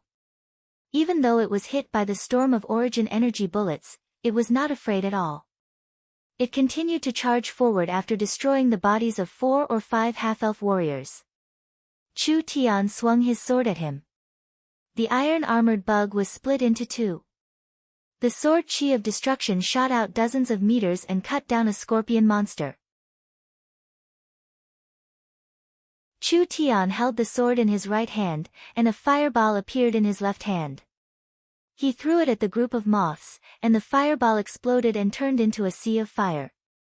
This fire was not like ordinary fire, as it disappeared with a flash along with everything that was engulfed in it. The big moths that were aggressive just a moment ago disappeared in the blink of an eye. No! Clark shouted, there are too many of them. We can't stop them at all. Giant centipedes, strange insects with iron shells, black snakes, scorpions, and countless other underground monsters crawled out endlessly. Although there were quite a few gnomes stationed here, facing this kind of fierce attack, it was still a bit hard for them to resist. These underground creatures were very fierce. It was fine if there were many of them, but some of them even had true spirit-level battle strength. Chu Tian knew that if they continued to resist, the gnomes would suffer heavy casualties. Should he retreat? Then the base would be in danger. When Chu Tian was weighing the pros and cons, the rock wall above his head was suddenly cut open. Several tree roots drilled through the thick rock layer and fell into the underground space. These tree roots quickly grew, turning into small tree ants that were 3-4 meters tall. It's Cenarius. Chu Tian already knew that Cenarius wasn't weak, but he never thought he would be this strong. Everything that happened in this deep underground base, he could sense it from the surface, and he could even summon several clones to help him fight.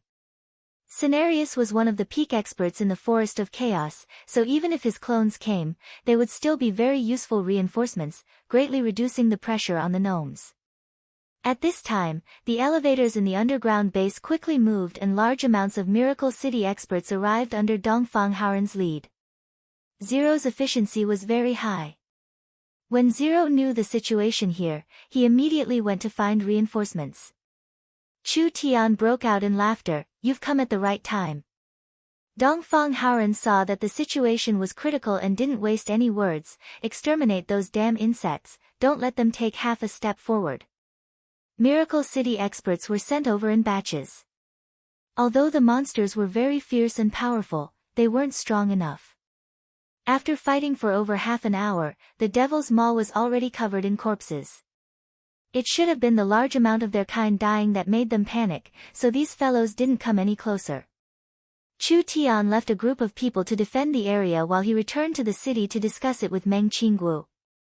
This was not a small matter. If there were countless insects crawling out of the ground, it would be a large threat to Miracle City. Dongfang Haoren came over to report, we've roughly calculated it. We've just killed over 30,000 dark creatures and there are over 10 different species. Over 10 different species? Meng Qingguo was a bit confused, why are there so many? Dongfang Haoren was also confused, what makes us feel the strangest is that these underground dark creatures should be natural enemies with each other. Meng Qingguo tightly knit her brows, could someone be controlling them? Controlling? I don't think so. Chu Tian didn't find anything suspicious, these monsters are rushing to crawl out, it seems like they are running for their lives. Running for their lives? If my guess isn't wrong, there should be a large change underground that caused these dark creatures to panic, making them run for their lives. Meng Qingguo was a bit uncertain, we don't know anything about the Forest of Chaos underground world, but this matter can be big or small, so we can't just ignore it. We'll immediately recruit a group of warriors to investigate the underground world. This was a must. If they knew that there were so many insects crawling out from under their feet, they wouldn't be able to sleep well in the future. The young miss is right, but there's no need to recruit warriors. It's not good to have more living people, so I'll personally go to the depths of the underground world. Chu Tian recommended himself, but he knew that the young miss would not agree. After all, the underground world was a completely unknown space and it was not a wise decision for an important person like Chu Tian to take the risk. So he immediately added, because the underground world is mysterious, it's best for me to guess. My cultivation technique and abilities are enough to protect myself in any environment. If we recruit some stupid forest warriors, I don't think they'll find any valuable clues before getting lost. This was reasonable. With Meng Qingwu's understanding of Chu Tian, she knew that since Chu Tian had brought it up, he definitely wasn't discussing it with her. So even if she wanted to stop him, it would be useless. She could only sigh and say, then you must be completely prepared. You must bring the little fox and the city return scroll.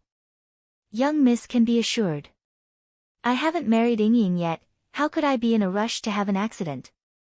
Meng Qingwu fiercely looked at him, you only think about Yingying and never think about anyone else.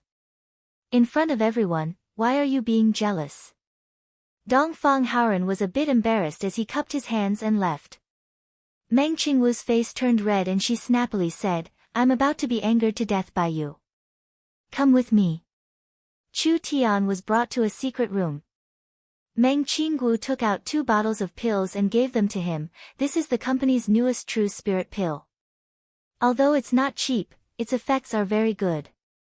As long as one doesn't surpass the true spirit realm, a single pill can instantly recover all their spirit energy.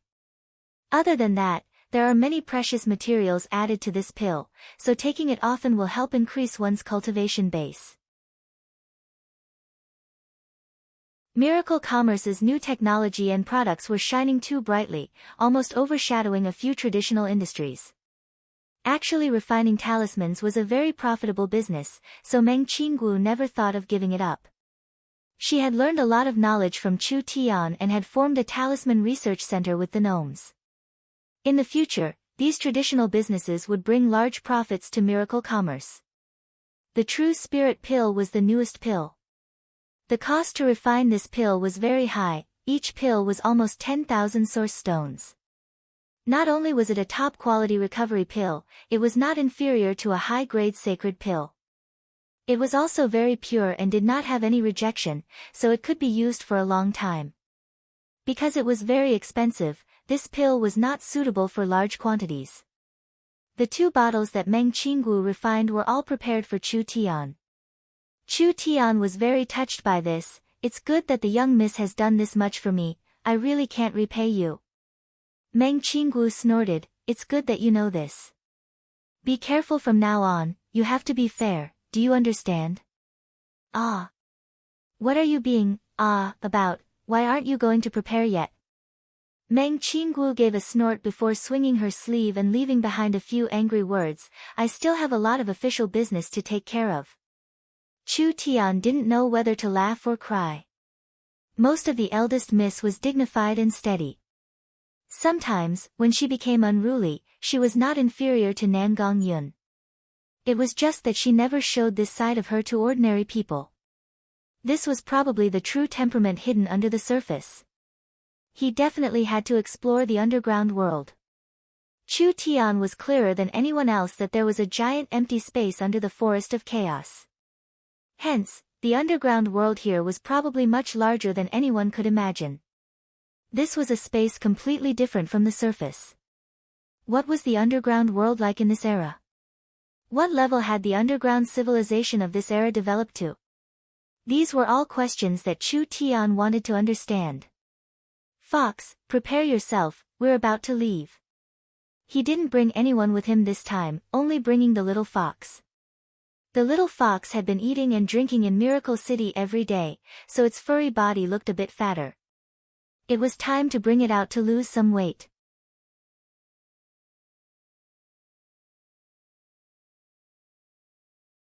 Chapter 523.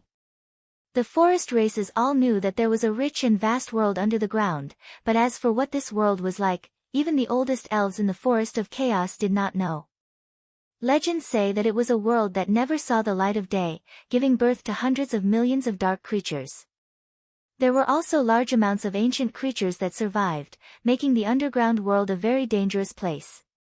There were also legends that the underground world was a paradise. When the great ancient world shattered, large amounts of demon and gods' realm treasures were buried inside. There were even legends that the underground world was connected to the world of death, with countless terrifying demons running amok inside. In short, the underground world was completely different from the surface world. Whether it was the living environment or the ecosystem, it was completely different. Therefore, the underground world's creatures rarely participated in the battles on the surface. Of course, it was the same reason the surface creatures had no interest in the underground world. There was no information and no map to guide them. Chu Tian was directly exploring the unknown. Wasn't this a bit too careless? No one knew what would happen underground and no one could guarantee what they would encounter underground. City Lord, have you truly thought this through? Clark sent Chu Tian to the Devil's Mouth Cave. The gnomes have tried to map the space around the cave, but they have failed every time. You have to know that the Devil's Mouth is only the entrance to the underground world. It is several hundred miles away from the true underground world. That's right. It wasn't the height, it was the depth. Who knew what was several hundred miles down? Who knew if there was a path to the underground world? Not only was the underground world filled with unknown dangers, the environment was also very complex. It was not something normal people could imagine. Even the most legendary adventurer would be lost forever inside. Relax. Chu Tian patted the scrolls on his belt. I've made all my preparations, we have to go this time. Stop being so fussy, let us go. Yes. Even a peerless beauty like the young miss can't stop me, so how could a short and ugly old man like you still be fussy? Clark had no choice but to let him go. After the monster riot, the defenses of the Devil's Mouth Cave had increased. Whether it was weapons or manpower, they had increased several times to prevent something like this from happening again. In my opinion, why don't we build an undead tower here to facilitate the establishment of a monitoring station? Chu Tian suggested before walking into the cave, because the undead tower has the ability to detect life activities. If a monster wave breaks out again, it will be able to give a timely warning. Furthermore, an undead tower can control tens of thousands of undead skeletons. These undead skeletons that are not afraid of death are the most ideal guardians. Understood. The Devil's Mouth was very different. Chu Tian frowned as soon as he walked in. Damn it, why is it so smelly? There used to be a large number of evil eyes in the area, but they had all gone into hiding. As for those that didn't, they had turned into corpses. Apart from the monsters that originally lived in the area, the entire cavern was filled with the corpses of various creatures that had never been seen before. It was like a messy slaughterhouse. Large numbers of dark creatures would attack and devour each other in the process of a riot. The little fox sniffed around like a dog. It dug out quite a few crystal cores from the wreckage and swallowed them down like snacks. Chu Tian was very impatient. Stop eating. Look around. Where did these creatures come from? I want to find the source. The little fox shook its head. What? You can't find it. The cavern was too chaotic and there were tens of thousands of creatures coming and going. The cavern itself was very complicated and the little fox had no way of finding where they came from through their auras. It could even be said. These monsters did not come from the same place. The little fox's aura tracking method could not find the correct path. You waste only knows how to eat, eat, eat, eat, you can't do anything at the critical moment. With such a large cavern, how do you expect me to find the exit to the underground world? Chu Tian's accusations had no effect on the little fox. This little fellow had been with Chu Tian for a long time, so its face had already surpassed its master's. In this short amount of time, the fox had eaten at least 100 beast crystals. How was this an exploration? This was simply a picnic. Miracle City's underground base was around 400–500 meters deep. This depth didn't count for anything in this world, it was just the surface of the continent. Now they needed to find a path to the underground world in this complex environment. Although the high-energy minerals could release light and the energy and light could stimulate the underground plants, the deeper the energy was, the more negative it was. It had a strong corrosive effect on the surface creatures and the strong energy radiation was enough to kill them. It was true that the underground plants could create breathable air, but they released all kinds of poisonous gas that could kill people without them knowing. Not to mention finding the underground world for normal cultivators, it would take a lot of courage to explore this cavern abyss. But Chu Tian had already made up his mind. He had to find it no matter how hard it was. Chu Tian swallowed a few pills that he personally refined and then picked up the fox as he began to move. There was no map and no clear route, so he just had to go deeper. The entire space was like a large rock that had been corroded. It was like a beehive or an ant's nest, with complicated and irregular passages. There were all kinds of precious ore veins, all kinds of underground plants, and all kinds of dangerous underground creatures. There was one question that everyone was curious about. Why did the underground space not collapse after tens of thousands of years? This was because there were two kinds of energy supporting it. The first was the energy released from the Earth's core and the Earth's veins that continuously strengthened the ground.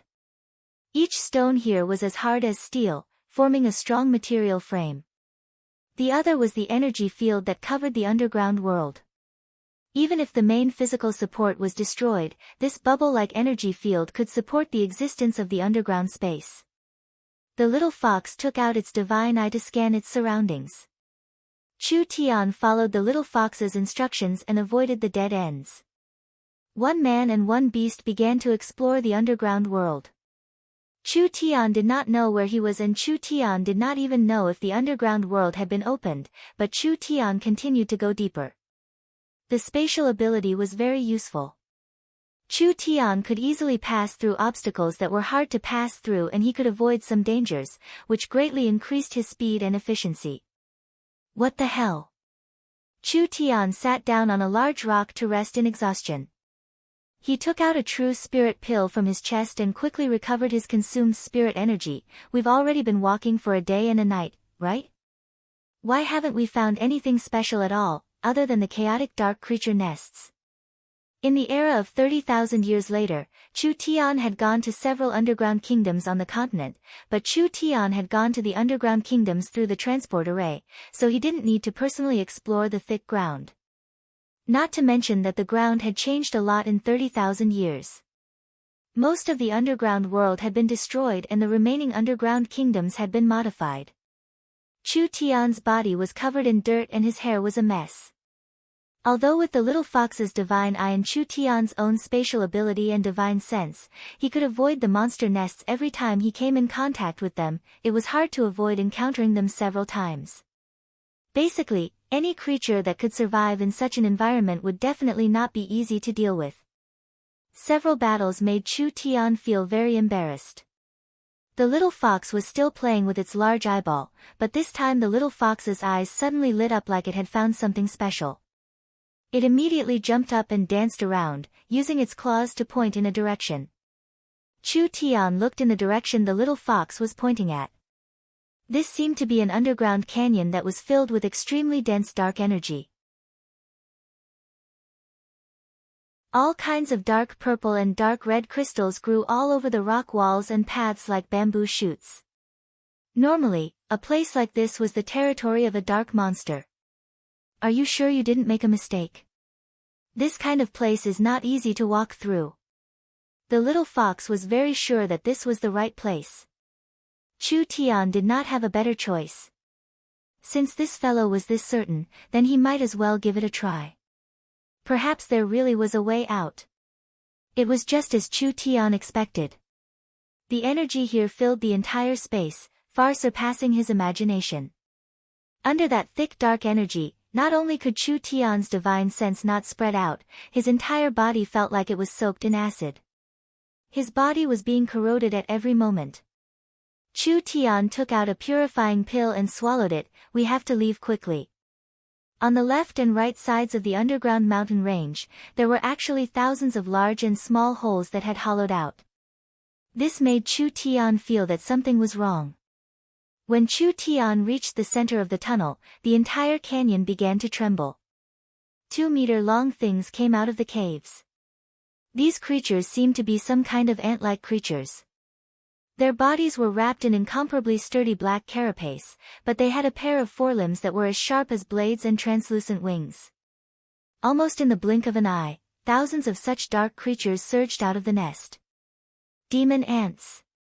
Chu Tian recognized these rare creatures. Damn, look at what you're pointing at. The demon ants look like ants, but they were actually demon beasts with a demon bloodline. The demon ants were fast and had strong attacks. The demon ant's carapace was a very rare and precious material because this carapace had the ability to block divine sense. Even with Chu Tian's vision domain divine sense, it was hard for him to find the demon ants beside him. How could Chu Tian have the ability to deal with this many demon wings? He quickly used a spatial teleportation. The energy here was too strong and Chu Tian's divine sense couldn't go any further, therefore it greatly limited the distance he could teleport. He could only teleport 1,000 meters away and the swarm of ants had already gathered above his head. Wang, wang. The several thousand demon ants let out a strange sound at the same time. The demon ants' most dangerous attack was this. When they met their natural enemy or prey, the demon ants could connect several hundred to over 1,000 of them together, releasing a large spiritual wave. This spiritual energy was so strong that the surrounding mountains began to tremble.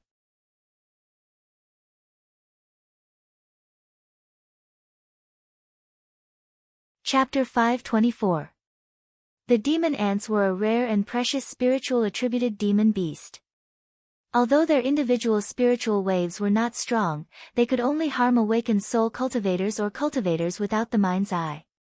But once the spiritual energy of tens of thousands of demon ants gathered together, the destructive might they could create was not something normal people could imagine. This kind of rare demon beast that could connect and fuse with one's spiritual energy was already extinct in the era before Chu Tian crossed over. He never thought that he would have the chance to personally experience it. The underground mountain range was shaking. The stones on the ground were shaking. Pure spiritual energy affecting matter, this was a level that only vision domain realm cultivators could reach. Not to mention that after the spiritual energy fused, the scale and movement created was this big. Even if 10-8 peak vision domain realm cultivators released their divine senses together, they still wouldn't be able to create this kind of result. This was a spiritual attack condensed from the energy of the entire demon ant colony. Even if it was an expert on the level of the Elven King, if they didn't have a spiritual defense technique, it would be hard for them to escape from this kind of attack. Not to mention normal cultivators. No matter how many there were, they would all die. This was because Chu Tian was not a normal person. Because of his source spirit, he was immune to spiritual attacks, so Chu Tian was least afraid of spiritual attacks. Only the combined attack of several thousand demon ants was too strong. Even if Chu Tian's life wasn't harmed, he would at least be affected. Void escaping. Chu Tian opened the void escaping and prepared to teleport away, but it was already a bit too late. The spiritual attack was instantly released. The void escaping could dodge normal attacks, but it couldn't block spiritual attacks. When the ant colony gathered enough energy, it instantly exploded. This was a spiritual energy explosion. Chu Tian already couldn't find any other words to describe this attack. Chu Tian's brain was like the surrounding mountain range, instantly showing signs of exploding. That wave of spiritual energy that could topple mountains poured out like a river. His eyes turned black. He lost all 5 senses. His brain seemed like it was being shattered. Chu Tian's mind was not affected, rather it was his body that was affected. He lost almost all of his abilities and even the void escaping state was automatically cancelled. Not dead. That wasn't important. The demon ant turned into a dark cloud that swept down towards Chu Tian who couldn't move. Once these dangerous creatures surrounded him, Chu Tian would probably be besieged to the point where not even a single bone could be found. Chu Tian wanted to use teleportation again, but the powerful mental energy severed Chu Tian's control over his essence force. Right now, Chu Tian had completely lost his cultivation. Oh no! The little fox was also very anxious. It knew that its master was not afraid of spiritual attacks, so it brought its master here to take the risk. It never thought that this kind of situation would occur. The little fox's strength was limited. Although it quickly controlled a portion of the demon ants, it couldn't stop the giant dark cloud. What should he do? Chu Tian's heart skipped a beat as he faced the aggressive ant swarm. He released his divine sense and sent it towards the ant swarm. Although his divine sense was blocked in the canyon, with this distance, Chu Tian's divine sense could still pass through the ant swarm and finally lock onto the target Chu Tian wanted. In the center of the tens of thousands of black demon ants, there was a larger golden demon ant. It looked very different from the other demon ants. Although its body was covered in a hard carapace, the wings on its back were demonic flesh wings and its limbs were different from arthropods. It's it. Ant King.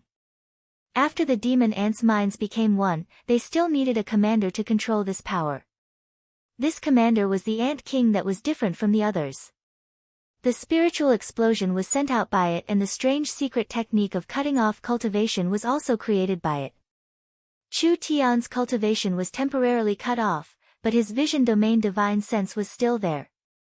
The demon ants were strong as a group, but their individual strength was very weak.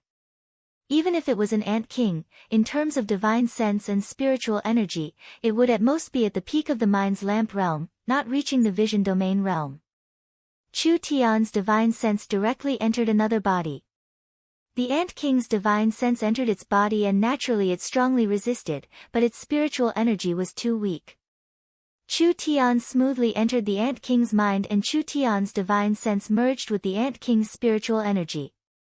Chu Tian felt the Ant King's spiritual energy release a wave of fear. Once again, it gathered the surrounding spiritual waves and unleashed another spiritual explosion and cultivation severing attack. This struggle had no meaning. Chu Tian was not afraid of spiritual attacks and his cultivation being cut off did not have much to do with his divine sense. When the Ant King released the spiritual explosion and cultivation cut off, Chu Tian's divine sense copied the entire process. This was a very precious secret technique. This kind of secret technique couldn't be taught or written down, so it could only be copied like this. Chu Tian was about to be torn to pieces by the demon ants, but he still had the mood and energy to copy the Ant King's secret technique. Spiritual ignition. Because the difference in strength between the two sides was too large. The Ant King could not resist Chu Tian at all. Chu Tian used his vision domain ability to send a portion of his energy into the Ant King's body. When Chu Tian successfully controlled the Ant King's mind, he could use his divine sense to paralyze or kill the Ant King, but just killing the Ant King was useless. The Ant King's death would at most prevent them from attacking together. If Chu Tian's cultivation couldn't be awakened, he would still be torn to pieces by the angry ant swarm. What to do? Chu Tian used a crazy self-destructive spiritual technique to ignite his own mind. Because Chu Tian's mind had already fused with the Ant King, when he ignited his own mind, he also ignited the Ant King's mind. This secret technique burned his own mind for a short period of spiritual energy, but the price was that once his spiritual energy was burned, it would be impossible for a living being to survive without spiritual energy. Because of how strong Chu Tian's source spirit was, as long as he stopped it in time, there would be some side effects, but it wouldn't harm his life. At the same time as the Ant Queen let out a shrill cry, an unbelievable scene appeared. The Ant Queen's cry seemed to spread a plague to the entire colony. The entire ant colony was affected in an instant, and all of them began to cry out shrilly. Burn! Wildly burn! The spiritual flames that couldn't be seen with the naked eye completely swallowed the ant colony. Originally when the demon ants attacked together, Chu Tian found that their minds were connected. Therefore as long as he ignited the core, it would quickly spread to the minds of the entire colony, burning the minds of all the demon ants. It was like a divine stroke. This ingenious attack instantly disintegrated thousands of ants, but because the minds of tens of thousands of demon ants were ignited, their spiritual energy exploded in a short period of time.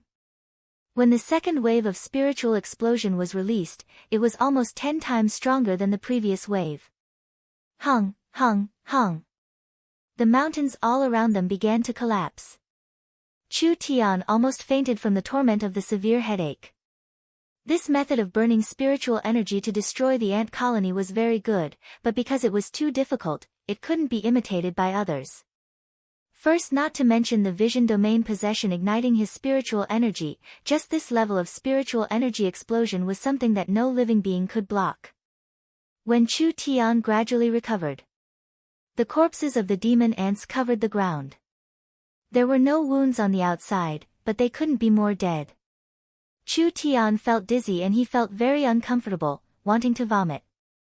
This was the side effect of his spiritual energy being damaged, who told him to ignite his spiritual energy. His control over spirit energy was slowly returning. He couldn't completely recover in a short period of time, so he had to find a place to rest for a while. Fox, look at what you've done. Chu Tian's anger naturally fell onto the little fox. If it wasn't for the little fox randomly leading the way, how could Chu Tian have almost lost his little life here? On the spot, he lifted the little fox by its tail, lifted it upside down, and slapped its butt hard, causing the little fox to squeak loudly.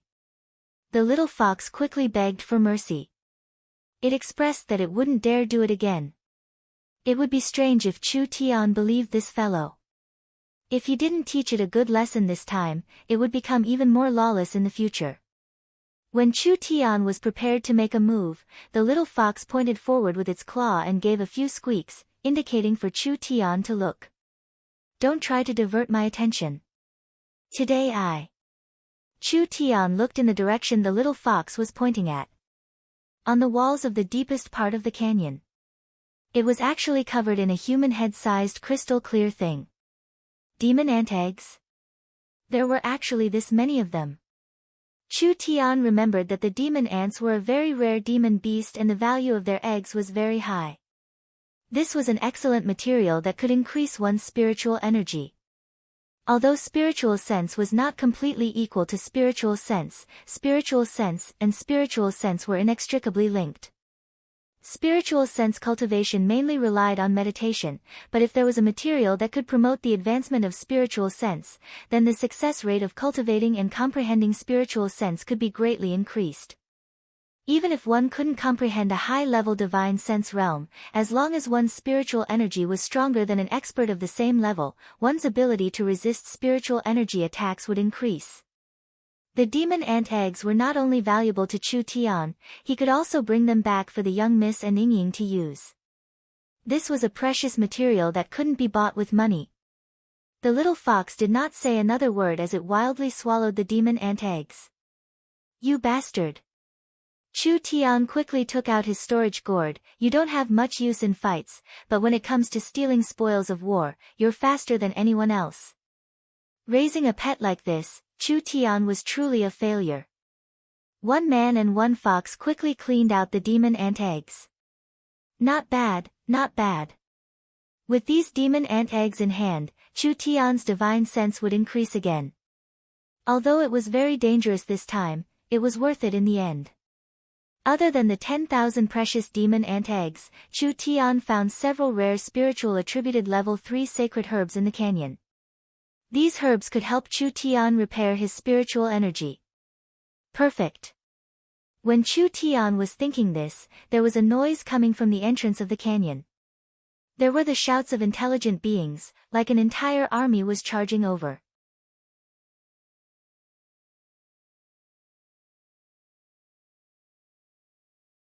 Chapter 525. The commotion in the Demon Ant Valley was too big, so it attracted the attention of some intelligent races. Before Chu Tian could leave the valley, he was blocked by several thousand fully equipped spirit insects.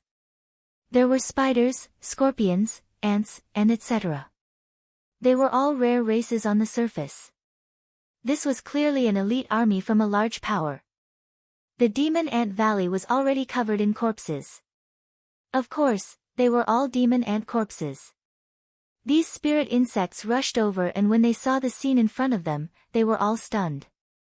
There were close to 10,000 demon ants living in the demon ant nest. It was definitely a forbidden zone for life. It was hard for them to believe what had happened here that caused all these demon ants to die. Chu Tian saw that he couldn't leave, so he came out. Hi, hello everyone. The eyes of the several thousand spirit insects all gathered on Chu Tian. What kind of creature was this?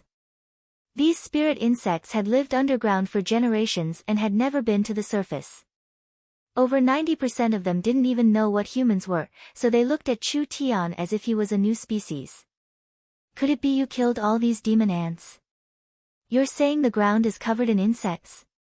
Chu Tian wasn't familiar with the spirit insect language, especially the ancient spirit insect language, but he could barely understand a bit. The demon ants were very dangerous things and they were a large disaster in the valley. Now that Chu Tian had gotten rid of this disaster for these spirit insects, it would be strange if he didn't receive a hero's treatment. Right, that's right, that's right. Chu Tian quickly replied as if he was afraid someone would steal it from him. I saw the demon ants overrun this area and was afraid that they would harm the surroundings, so I used a secret technique to eliminate this group of evil creatures. Actually, you don't have to thank me too much. It's my duty to enforce justice on behalf of the heavens. It's just that I've suffered some injuries because of this. If you have any immortal medicine or divine medicine that you want to take out to thank me, I won't refuse. Chu Tian's spirit insect language was a bit awkward and the spirit insects had to use a bit of effort to understand him. It's him. Damn. The demon ants we raised were all killed by this bastard. The rhythm of the spirit insect's speech was very fast and the pronunciation was very strange. Chu Tian couldn't clearly hear what these fellows were saying, but looking at their killing intent, Chu Tian could guess what was going on. Fuck me. What the hell? Could it be that the demon ants in the canyon were domesticated? The hobbies of these underground races were really strange. They actually raised a nest of giant ants. How rare and precious were demon ants. Chu Tian had killed all the demon ants and caused irreparable losses, so there was no need to think about what would happen next. Catch him. Catch this bastard. Chu Tian didn't even have the chance to explain. Rock spikes, wind blades, arrows, and all kinds of fierce attacks came raining down on him. Damn it. How unlucky. This is the attitude the spirit insects have towards their international friends. In any case, I am the first person to come here from the surface in thousands of years. Chu Tian's spiritual injuries had not been healed and his spirit energy had not been restored, so how could he fight in this situation? Not to mention that the other side had more people, so Chu Tian wouldn't suffer a loss like this. The little fox saw that the situation was bad and spat out several soul bottles. Each bottle exploded in the air and the two-headed giant ape, dark gold dragon python, three-headed demon wolf, and silver earth dragon were summoned. 4 powerful level 3 demon beasts were summoned. The 4 demon beasts relied on their large bodies to block the aggressive spirit insects. Although the level 3 demon beasts were very strong, they couldn't hold on for long. Chu Tian brought the little fox to run away, but after teleporting back to the canyon, Chu Tian didn't have time to teleport away. He felt dizzy and he couldn't stand still. His nose was covered in blood. This is bad, his spiritual injuries were serious and his cultivation hadn't recovered yet. If he forcefully circulated his cultivation now, his injuries would become even worse. The mournful cries of demon beasts came from ahead. The demon beasts summoned by the little fox had already been killed. This fast. These fellows were stronger than he imagined. There was no lack of experts among the spirit insects. They were all jumping over walls and even flying in the air, moving at an extremely fast speed. With a few afterimages, Chu Tian was surrounded by several spirit insects. No. Damn. The eggs we prepared to give to the Spider Queen have all been stolen. Damn, evil thief. Tear his body to 10,000 pieces, tear his body to 10,000 pieces. The spirit insects found that the demon ant eggs were gone, making them even more furious. These eggs were tributes and if the Spider Queen was angered, their tribes and cities would be implicated. Chu Tian was the main culprit behind all of this, so how could the spirit insects forgive him? He could only think of a way to kill his way out. Chu Tian circulated his spirit energy to summon a black treasure sword. At this time, several spirit insects came close. Chu Tian directly used the void escaping technique to nullify their attacks on him. The demon god's sword sent out several slashes of sword chi, and several powerful spirit insects were easily cut down by the sword. The little fox summoned a pterosaur demon beast. Chu Tian flew into the air and landed on the pterosaur's back, preparing to ride the pterosaur out of the valley. Don't let him run. It was unknown what kind of secret technique a certain spirit insect used, but the rocks on the ground were sucked in like magnets, sticking to the pterosaur's body. It made its body feel as if it weighed over 10,000 pounds. Large amounts of rocks stabbed into its body and a large force almost pulled the pterosaur off. Chu Tian's keen senses could feel that each of the rocks stuck to him had a strong energy fluctuation. He immediately grabbed the little fox and jumped off the pterosaur's back. Hung, hung, hung.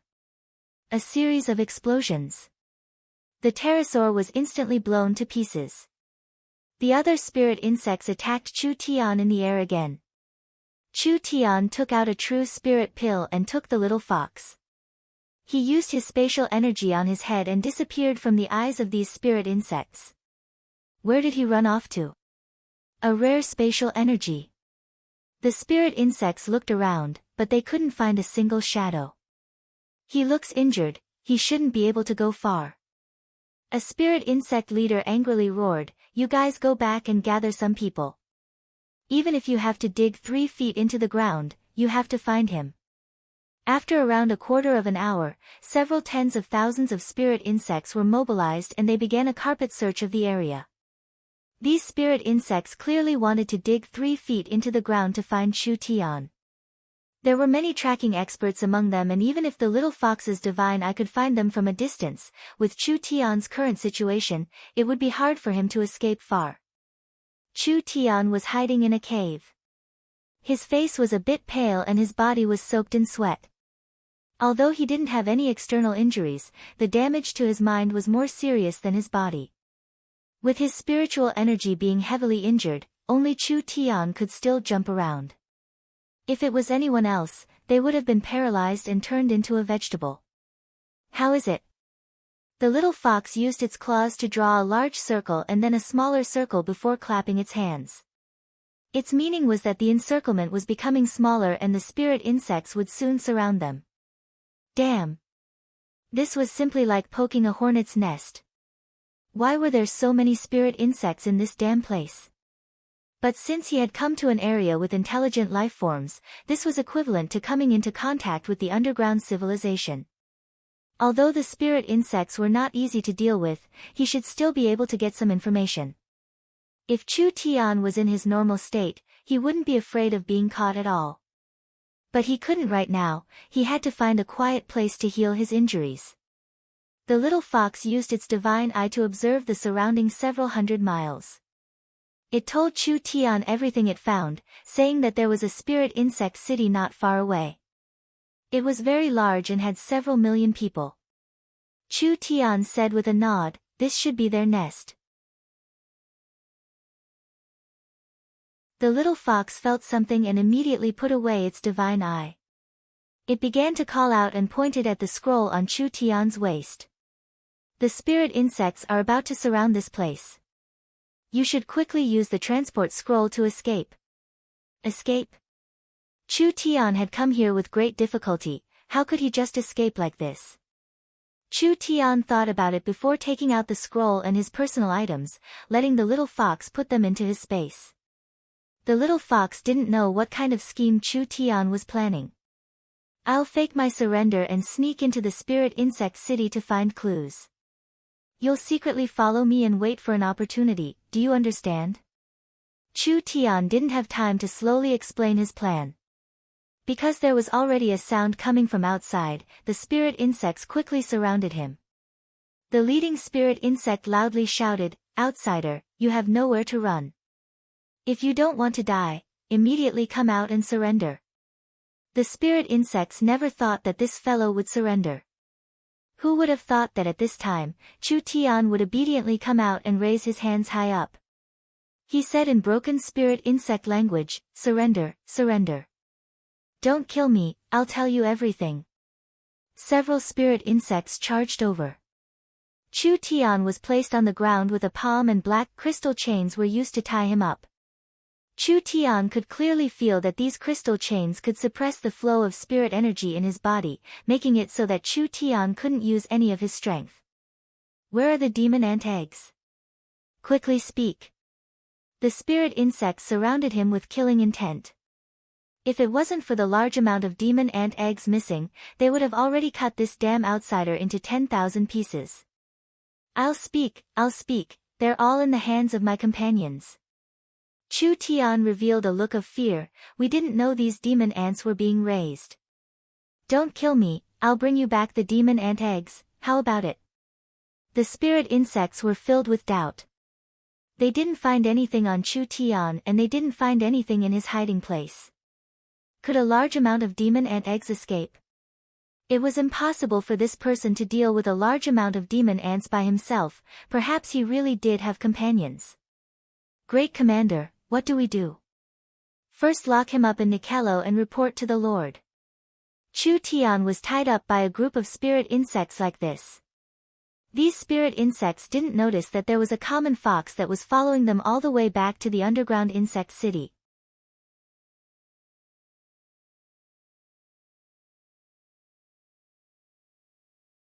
Chapter 526.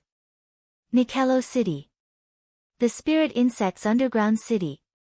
There were around 3 million spirit insects living in the city and there were several dozen races, so it could be considered a large underground city.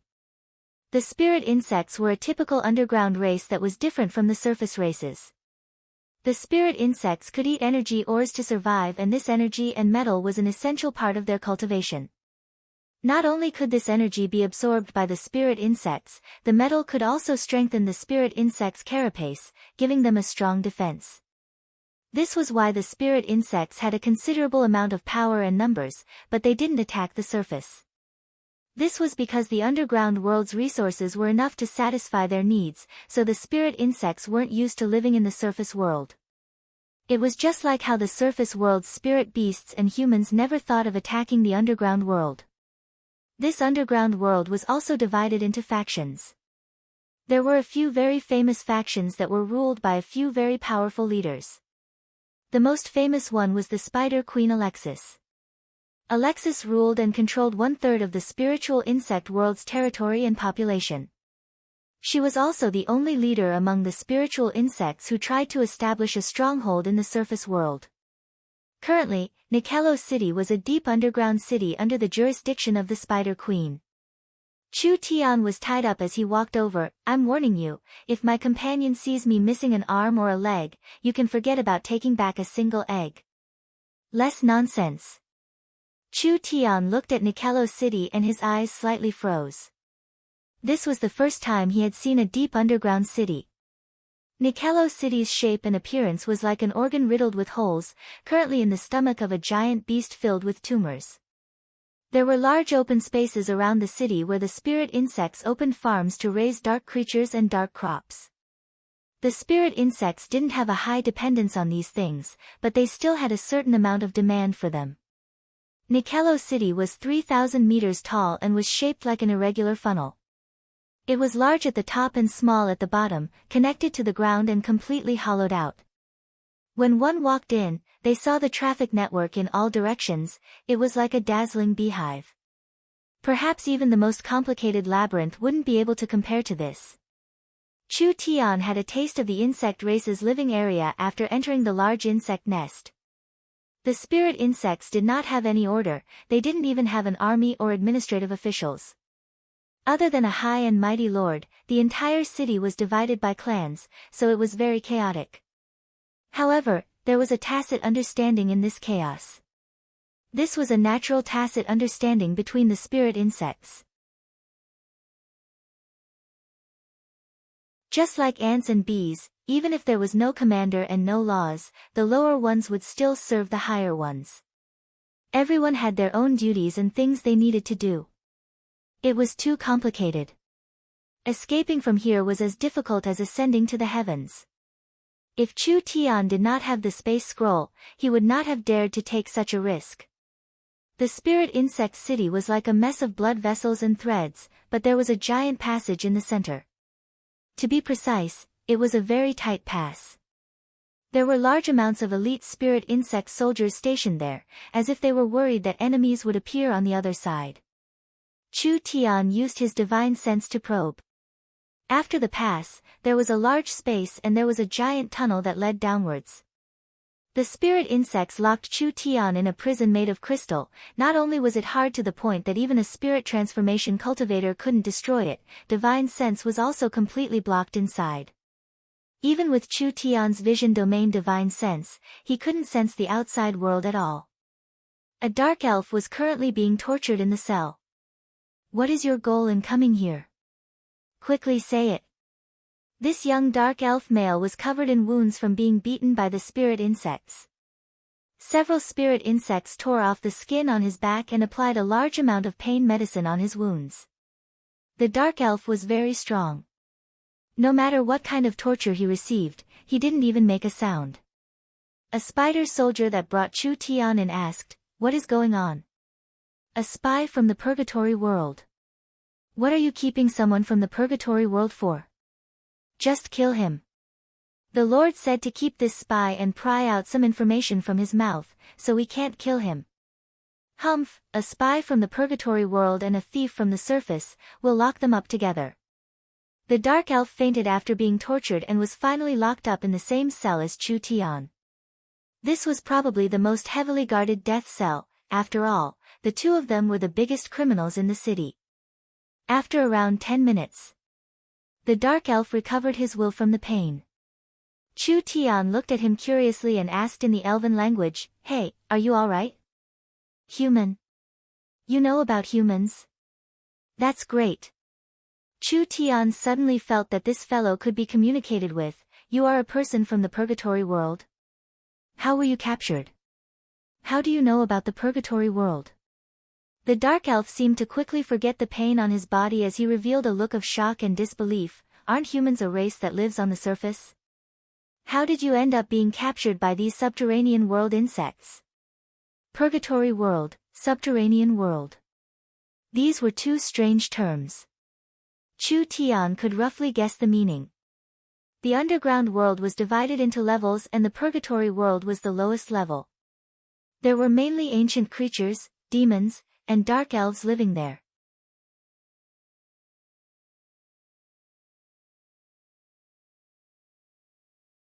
Not to mention this fellow, even if it was Great Master Chu Tian, he wouldn't dare say he could leave. "If your excellency can help us, our purgatory people will thank you." "There's no need to thank me." Chu Tian rolled his eyes. "How do you want me to help you?" Miraculous City is one of the main purgatory passages in the subterranean world and there is a purgatory pass at the bottom of Miraculous City. As long as we can pass through the pass, we will have a chance to return to the purgatory world. Actually, it was not easy for Chu Tian to come here and he didn't want to go back to Miracle City like this. The problem now was that Miraculous City's defenses were tight and Chu Tian's condition was not good, so how could he fish in troubled waters? How could he escape from the heavily guarded prison and pass through the pass? The dark elf saw Chu Tian's silence. "I know this matter is difficult for your excellency. Since it's like this, I'll go by myself. We'll say our goodbyes here." "You'll go?" What was the difference between this and suicide? It would be better to just kill yourself in the prison. Chu Tian had the transport scroll in his hands, so he had a chance to escape. Now that he was looking for a guide to the underground purgatory world, why wouldn't he take this chance to take a look at the purgatory world? The little fox bravely called out. It was also very interested in the purgatory world and it offered a plan to Chu Tian. "You have a way to stall for time." The little fox blew on the ground and the scene in the prison changed.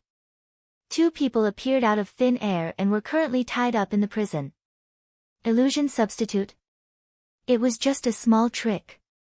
The little fox used its demonic technique again, and this time it was used on Chu Tian and the dark elf. The two of them felt a power enter their bodies and their bodies began to change, turning into the appearance of a spider. This move wasn't bad. The little fox had eaten this many things, but it wasn't completely useless. These demonic techniques were very normal to Chu Tian, and if he looked carefully, there was a large chance of being seen through, but it was more than enough to fish in troubled waters. All right. I'll give it a try. Chu Tian's eyes turned white and he released his spatial energy, instantly taking in the dark elf. Let's go.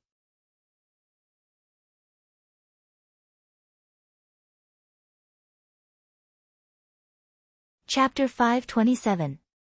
After 10 minutes, Miraculous City's prison was in an uproar. Someone quickly come. The purgatory spy and the surface thief have escaped.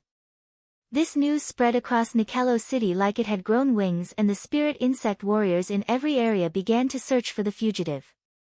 The surroundings were turned upside down. There wasn't even a single shadow. The spirit insects felt this was very strange. One was a dark elf and the other was a surface creature. They would be very eye-catching no matter where they went. Even if they escaped the prison, it was impossible for them to not be recognized, so how could they disappear without a trace? Great Commander, that fellow from the surface seems to have spatial abilities. Could they have already? Shut up. The spirit insect general with the appearance of a great commander gave a cold snort. Miraculous City has many divine sense interference zones, so he can't be outside the city and can't be sent outside. Not to mention that fellow is injured, so they can't be far. Search for me. If you can't find them, then don't come back alive to see me. But this. The spirit insects saw the killing intent coming from the great commander and didn't dare disobey his orders. They could only brace themselves to search. Yes, we will immediately seal the exit and search from the inside to the outside of the city. Wait a minute. The great commander thought of something. The purgatory spy might try to return to the purgatory world. Bring more people and strengthen the defenses of the purgatory world. We can't give them any chance. Before the great commander could finish his words, several beetle spirit insect warriors flew in a panic and fell to the ground with a plop, reporting to the great commander, the purgatory world's pass has been attacked. Several unknown people have charged in. What? The great commander flew into a rage. There are over 10,000 elites, how could they be attacked by a few people? The insect soldier said in a trembling voice, they have a rare innate spatial ability user. Our barrier and defenses are useless. When we found them, they had already entered the purgatory world passage. Trash, they're all trash. The great commander immediately roared out, quick, chase for me. We can't let them return to the purgatory world. Miraculous City gathered 20,000 elites in the shortest amount of time, gathering at the entrance of the purgatory world. With a large rumbling sound, the gate was slowly opened. Several dozen spirit insect generals gave an order. 20,000 elite soldiers rushed in like a tide. Chu Tian thought that the purgatory world passage was a long passage, but it wasn't like this at all. After entering the passage from Miraculous City, they didn't walk far before entering an underground space. The terrain was very complex, not inferior to going from the surface to the subterranean world. The worst thing was that both of them were in an extremely weak state. On the other hand, Chu Tian did not suffer any physical injuries. His main injury was to his mental power, but it had also greatly affected his strength. The Dark Elves had been imprisoned for several days and nights, suffering all kinds of torture. Their bodies were severely damaged, so their combat strength had been greatly reduced. Chu Tian felt dizzy and his ears were ringing.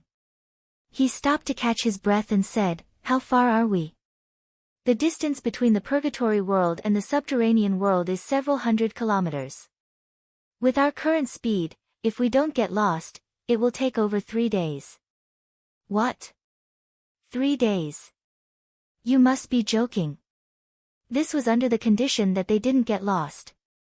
The subterranean world was already a deep underground world. The area between the subterranean world and the purgatory world was a place that surface creatures couldn't imagine. There were all kinds of strange creatures here, with most of them even Chu Tian couldn't name. The dark elf saw that Chu Tian wasn't moving and immediately anxiously shouted, "The subterranean world's minions will catch up soon. If they catch up, we can forget about going to the purgatory world. Quickly go." "No, we're like headless chickens running around like this. The terrain here is very complex, we'll be blocked sooner or later. There's still hope now, but if we don't move, we'll die without a doubt. The one who will die is you, not me. Father can leave at any time." "You." Chu Tian was too lazy to discuss this nonsense, so he first looked at the little fox on the side. The little fox understood Chu Tian's meaning and immediately used a demonic technique to summon a thunderbird. Chu Tian jumped onto the thunderbird's back and his hands held onto the thunderbird's feathers. He shouted at the stunned dark elf on the side, "What are you still doing? We should go." The thunderbird let out a sharp cry, and like a bolt of lightning, it rushed into the bottomless world. With the fast thunderbird as a ride and the little fox with the divine eye to guide them, this combination was perfect. This way, their chances of escaping would increase by a large amount. The dark elf and Chu Tian couldn't relax their vigilance. The thunderbird didn't go far before there were several giant moths chasing them. These moths were several meters long and each one had a spirit insect expert on its back. It was clear that they had already locked onto Chu Tian and the dark elf. Damn, they caught up this quickly. The little fox did not transform, but its eyes turned a demonic green as it used a demonic technique on the moths. The moths were controlled to bite each other at the same time. One moth spat out a blue-green flame at another moth, instantly burning half of the other moth's body. The other moths also began to fight with each other. During this process, there were quite a few moths coming from all directions. Actually, there were also some large bat mounts. Even if the little fox's demonic technique was effective against demon beasts, once there were too many of them, the little fox couldn't deal with them all. Chu Tian forcefully pulled on the thunderbird's feathers as he shouted, "Faster!" The several demon beasts controlled by the spirit insects were already close, with several large moths spitting out blue-green demonic flames at the same time. This flame was very strong and if the thunderbird was hit by it, it would lose its ability to move. The little fox controlled the thunderbird to dodge the flames and used its demonic technique to interfere with the large moths. But at this time, several strong high-frequency energy waves came. When the energy waves hit the underground mountain range, it instantly turned the hard rocks into powder. There was one that heavily hit the thunderbird's abdomen, instantly sending out large amounts of bird feathers. The thunderbird gave a sad cry and rolled a few times in the air, slowing down. The thunderbird's mouth was filled with blood and although it didn't look heavily injured, many of its internal organs had been shattered. Chu Tian had no other choice. He suddenly awakened his source spirit and his eyes turned green, representing life energy. A green light was poured into the thunderbird's body, instantly healing most of the thunderbird's injuries. The thunderbird let out a sharp cry as it charged forward. The mountain range in front of them suddenly came to an end and a giant ravine appeared in front of them. The ravine was several tens of thousands of meters long and was filled with lava, making it look very grand. The thunderbird suddenly fell down like a meteor, instantly charging down the ravine. There were several black bats chasing behind it. The air around the bats began to distort, releasing another strong energy wave attack. The dark elf stood up when he saw this and a black spirit energy aura appeared around him, finally condensing into a giant black bow.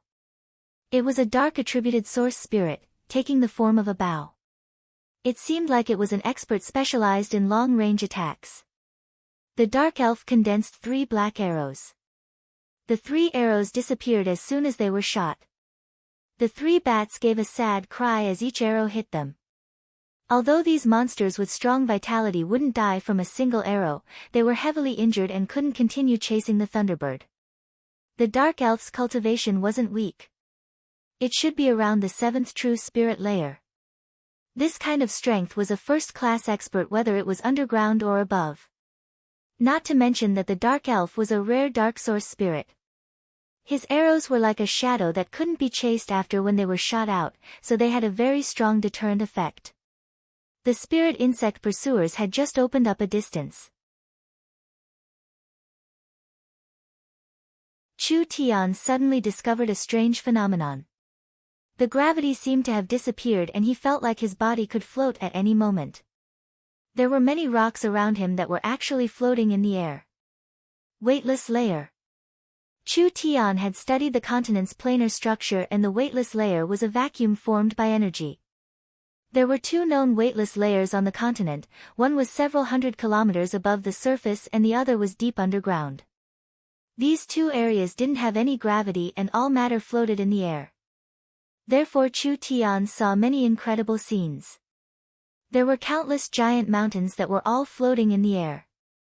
Large amounts of lava and flames flowed into the bottomless abyss on both sides and spread out in front of him like a cloud, just like the sea. Chu Tian looked at the sea of flames that was coming closer. This is. The dark elf loudly shouted, "This is the boundary between the purgatory and subterranean worlds. We have to think of a way to pass through this layer of flames and we can directly approach the purgatory world." This sounded like an irresponsible joke. How could a person jump into an ocean of lava and underground fire just like that? What was the difference between this and seeking death? The dark elf knew that it was hard for the surface creatures to accept, and he was thinking of how to explain it. Who would have thought that Chu Tian wouldn't ask anything? From Chu Tian's body, a blue and white flame suddenly came out and quickly wrapped around the Thunderbird, as well as the dark elf and the little fox. The Thunderbird turned into a flame bird, and like a stone thrown into the sea, it entered the fiery red world of flames. The sea of flames was formed from the flow of energy in the weightless layer. The sea of flames looked very scary, but the energy was not evenly distributed. There were places that could instantly burn a titan or a behemoth to ashes, but there were places that could be blocked by the protective spirit energy of a true spirit realm cultivator. Therefore, as long as one had sufficient strength, or brought along a suitable traversal tool, and found a suitable path, then one could pass through it. The little fox used its divine eye as a guide, guiding the Thunderbird through the flames. The depth of the sea of flames was higher than Chu Tian imagined. After going through half of it, Chu Tian felt it was very strenuous. After going through 2/3, Chu Tian couldn't support it anymore. After going through 4/5, the netherworld flames quickly disappeared, unable to cover the entire Thunderbird. The Thunderbird was roasted by the high temperature and immediately began to twitch in pain. It could only use its own strength to resist the flow of energy. Charge out! Charge out! Pang! The other side was pierced through. A large bird that was basically burnt black fell down like a falling star, falling from the sky. Finally, with a loud sound, it crashed into the forest. You're tuning into the Blissful Bookshelf YouTube channel. We're so grateful for your support, and don't forget to subscribe to join us on this incredible journey through captivating stories. Your generosity through donations truly makes a world of difference, as it's the primary source of revenue that allows me to expand and enhance this channel for you. Thank you from the bottom of my heart for being a part of this adventure.